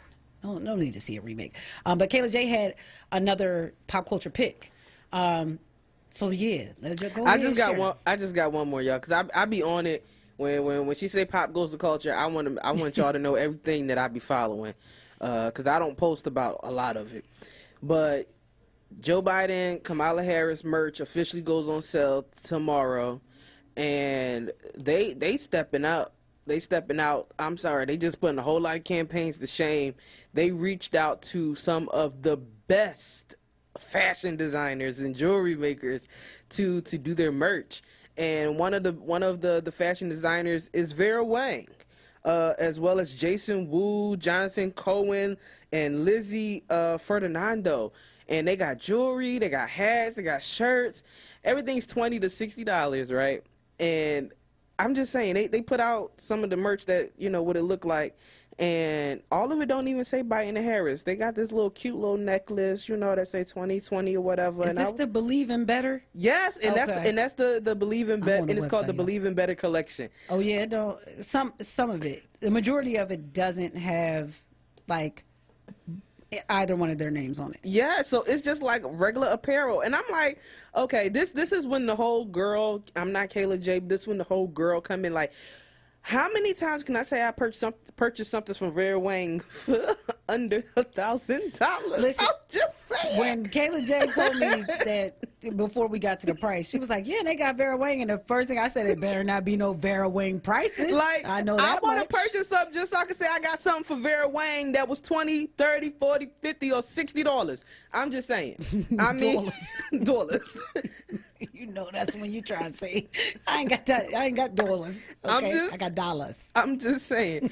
I'm one of them girls that watch Say Yes to the Dress and plan to, and Vera Wang expensive. So for her to be a part of this collection and putting stuff out there for cheap, I'm about it. I'm for it. I'm looking at the jewelry. Y'all know I love jewelry.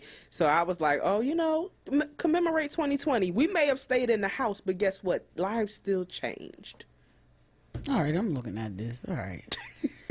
All right, so wait. In this Believe in Better collection, I'm going back. The majority of it does have the Biden-Harris logo on it, but like this by Joseph Altuzarra, there's like this floral foulard. Many of us probably know it as like a bandana or something of the sort. There's no, because, even I got the Joe Biden. Oh, I see. Oh, he is a designer. I see what they did there. They got and what makes this it's real kind of it's real slight, yeah. And what makes this collection really great too and stands out from other campaigns is the fact that every designer is USA. So everything is made in the USA. Nothing is coming from China or Italy, where most of our fashion things come from. It's all being made right here in the USA, manufactured right here, and I think that's amazing. So I shout out that campaign. I know they probably gonna get my money on some of this collection stuff because it was cute. So here's what I'm gonna say, I'm Kayla J. Like she just put me onto this today, so I'm gonna have to do some poking around because I need to know that the designers that they picked, I need to see some black folk. I need to see LGBTQ. I need to see everybody that been a part of this Democratic Party, okay? And y'all want to vote and you want to represent, you need to make sure that they are represented in your collection. The first person I just had the chance to Google was Aurora James. She is based in New York City. She's the creative director of Brother Bellies. She is black. I'm looking at that now. So I know they at least got one black designer or fashionista that is associated with this. I'm gonna go through and kind of look at some of the other designers, but that's encouraging. I'm glad to see that, y'all making sure that there's representation in these designers that they're picking. But that's dope. They got like this Unity face mask. It just says Unity on it. That's one of the ones that isn't that doesn't have their logo or anything like that. But okay, they gonna have to amp it up. So I saw somewhere someone said the only person that could take Trump out is Trump, and that he's doing quite a job. Self-destructing. We gonna see. Get to the polls, y'all. Votespa.com. Make sure you do whatever you. That was something I did over the weekend. I told y'all like I had put in my request for a mail-in ballot. I still hadn't heard anything, right? And it's been months at this point. So I'm like, let me go, because you can. Something else I noticed on Votes PA, you can track the status of your request. Like once you submit your application for a mail-in ballot, you can see where it's at in the process. And they didn't have my request on file. So I was like, oh no, this is what we're not going to do. We're not going to start the shenanigans. So I submitted my request again and got the confirmation, and recently just got the email that they received it and everything is being processed and all that good stuff. So I'm like, all right, because I'm not doing that. And then I went back and tried to track the status, and I can see it moving along. So just make sure, I'm encouraging you all, because that was my experience. If you did request a mail-in ballot and you did that virtually, just go ahead over to votespa.com and see if you can track your status so you can have that confirmation that they did receive it. Okay, let's all do our due diligence on this. But anywho, got to get ready to get out of here. Kayla J, what you just saying? I'm just saying, tomorrow's Wellness Wednesday, you guys be the best you can be. And I'm just saying, drink some water. Feel free to join me on this gallon water challenge. Shout out to Tommy Knight of Knight's Fitness. Let's try to drink a gallon of water a day, Anywho, special thanks to our guest, Destiny Monet, for joining us and sharing such a powerful testimony and story. Make sure you support her new album, Evolve. Again, you can find that on YouTube. Just put in Destiny Monet, Monee, and it'll come right up her YouTube page. Appreciate each and every one of you who called in, who listened, who chimed in over on social. Always a pleasure and an honor when you all join us for the conversation. Shout out to my girl Kayla J for holding down the phone lines, the board, and everything in between. If you haven't already, follow WURD across all platforms at onWURD on Facebook and at onWURD over on Instagram and YouTube. While you're at it, check me out on IG and Facebook. I am at Sincerely Sarita, SYREETA. Kayla J over on Instagram is at Kayla, KALAJ_music nerd. And up next is Tonight on Word. We have guest host Donovan West, who is back. So stay tuned for that. We'll be here tomorrow, y'all. Wellness Wednesday, drinking our gallon of water. Until then, in the meantime, remember to taste your words before you feed them to someone else. And always, always, always empathize, empower, and evolve. Peace.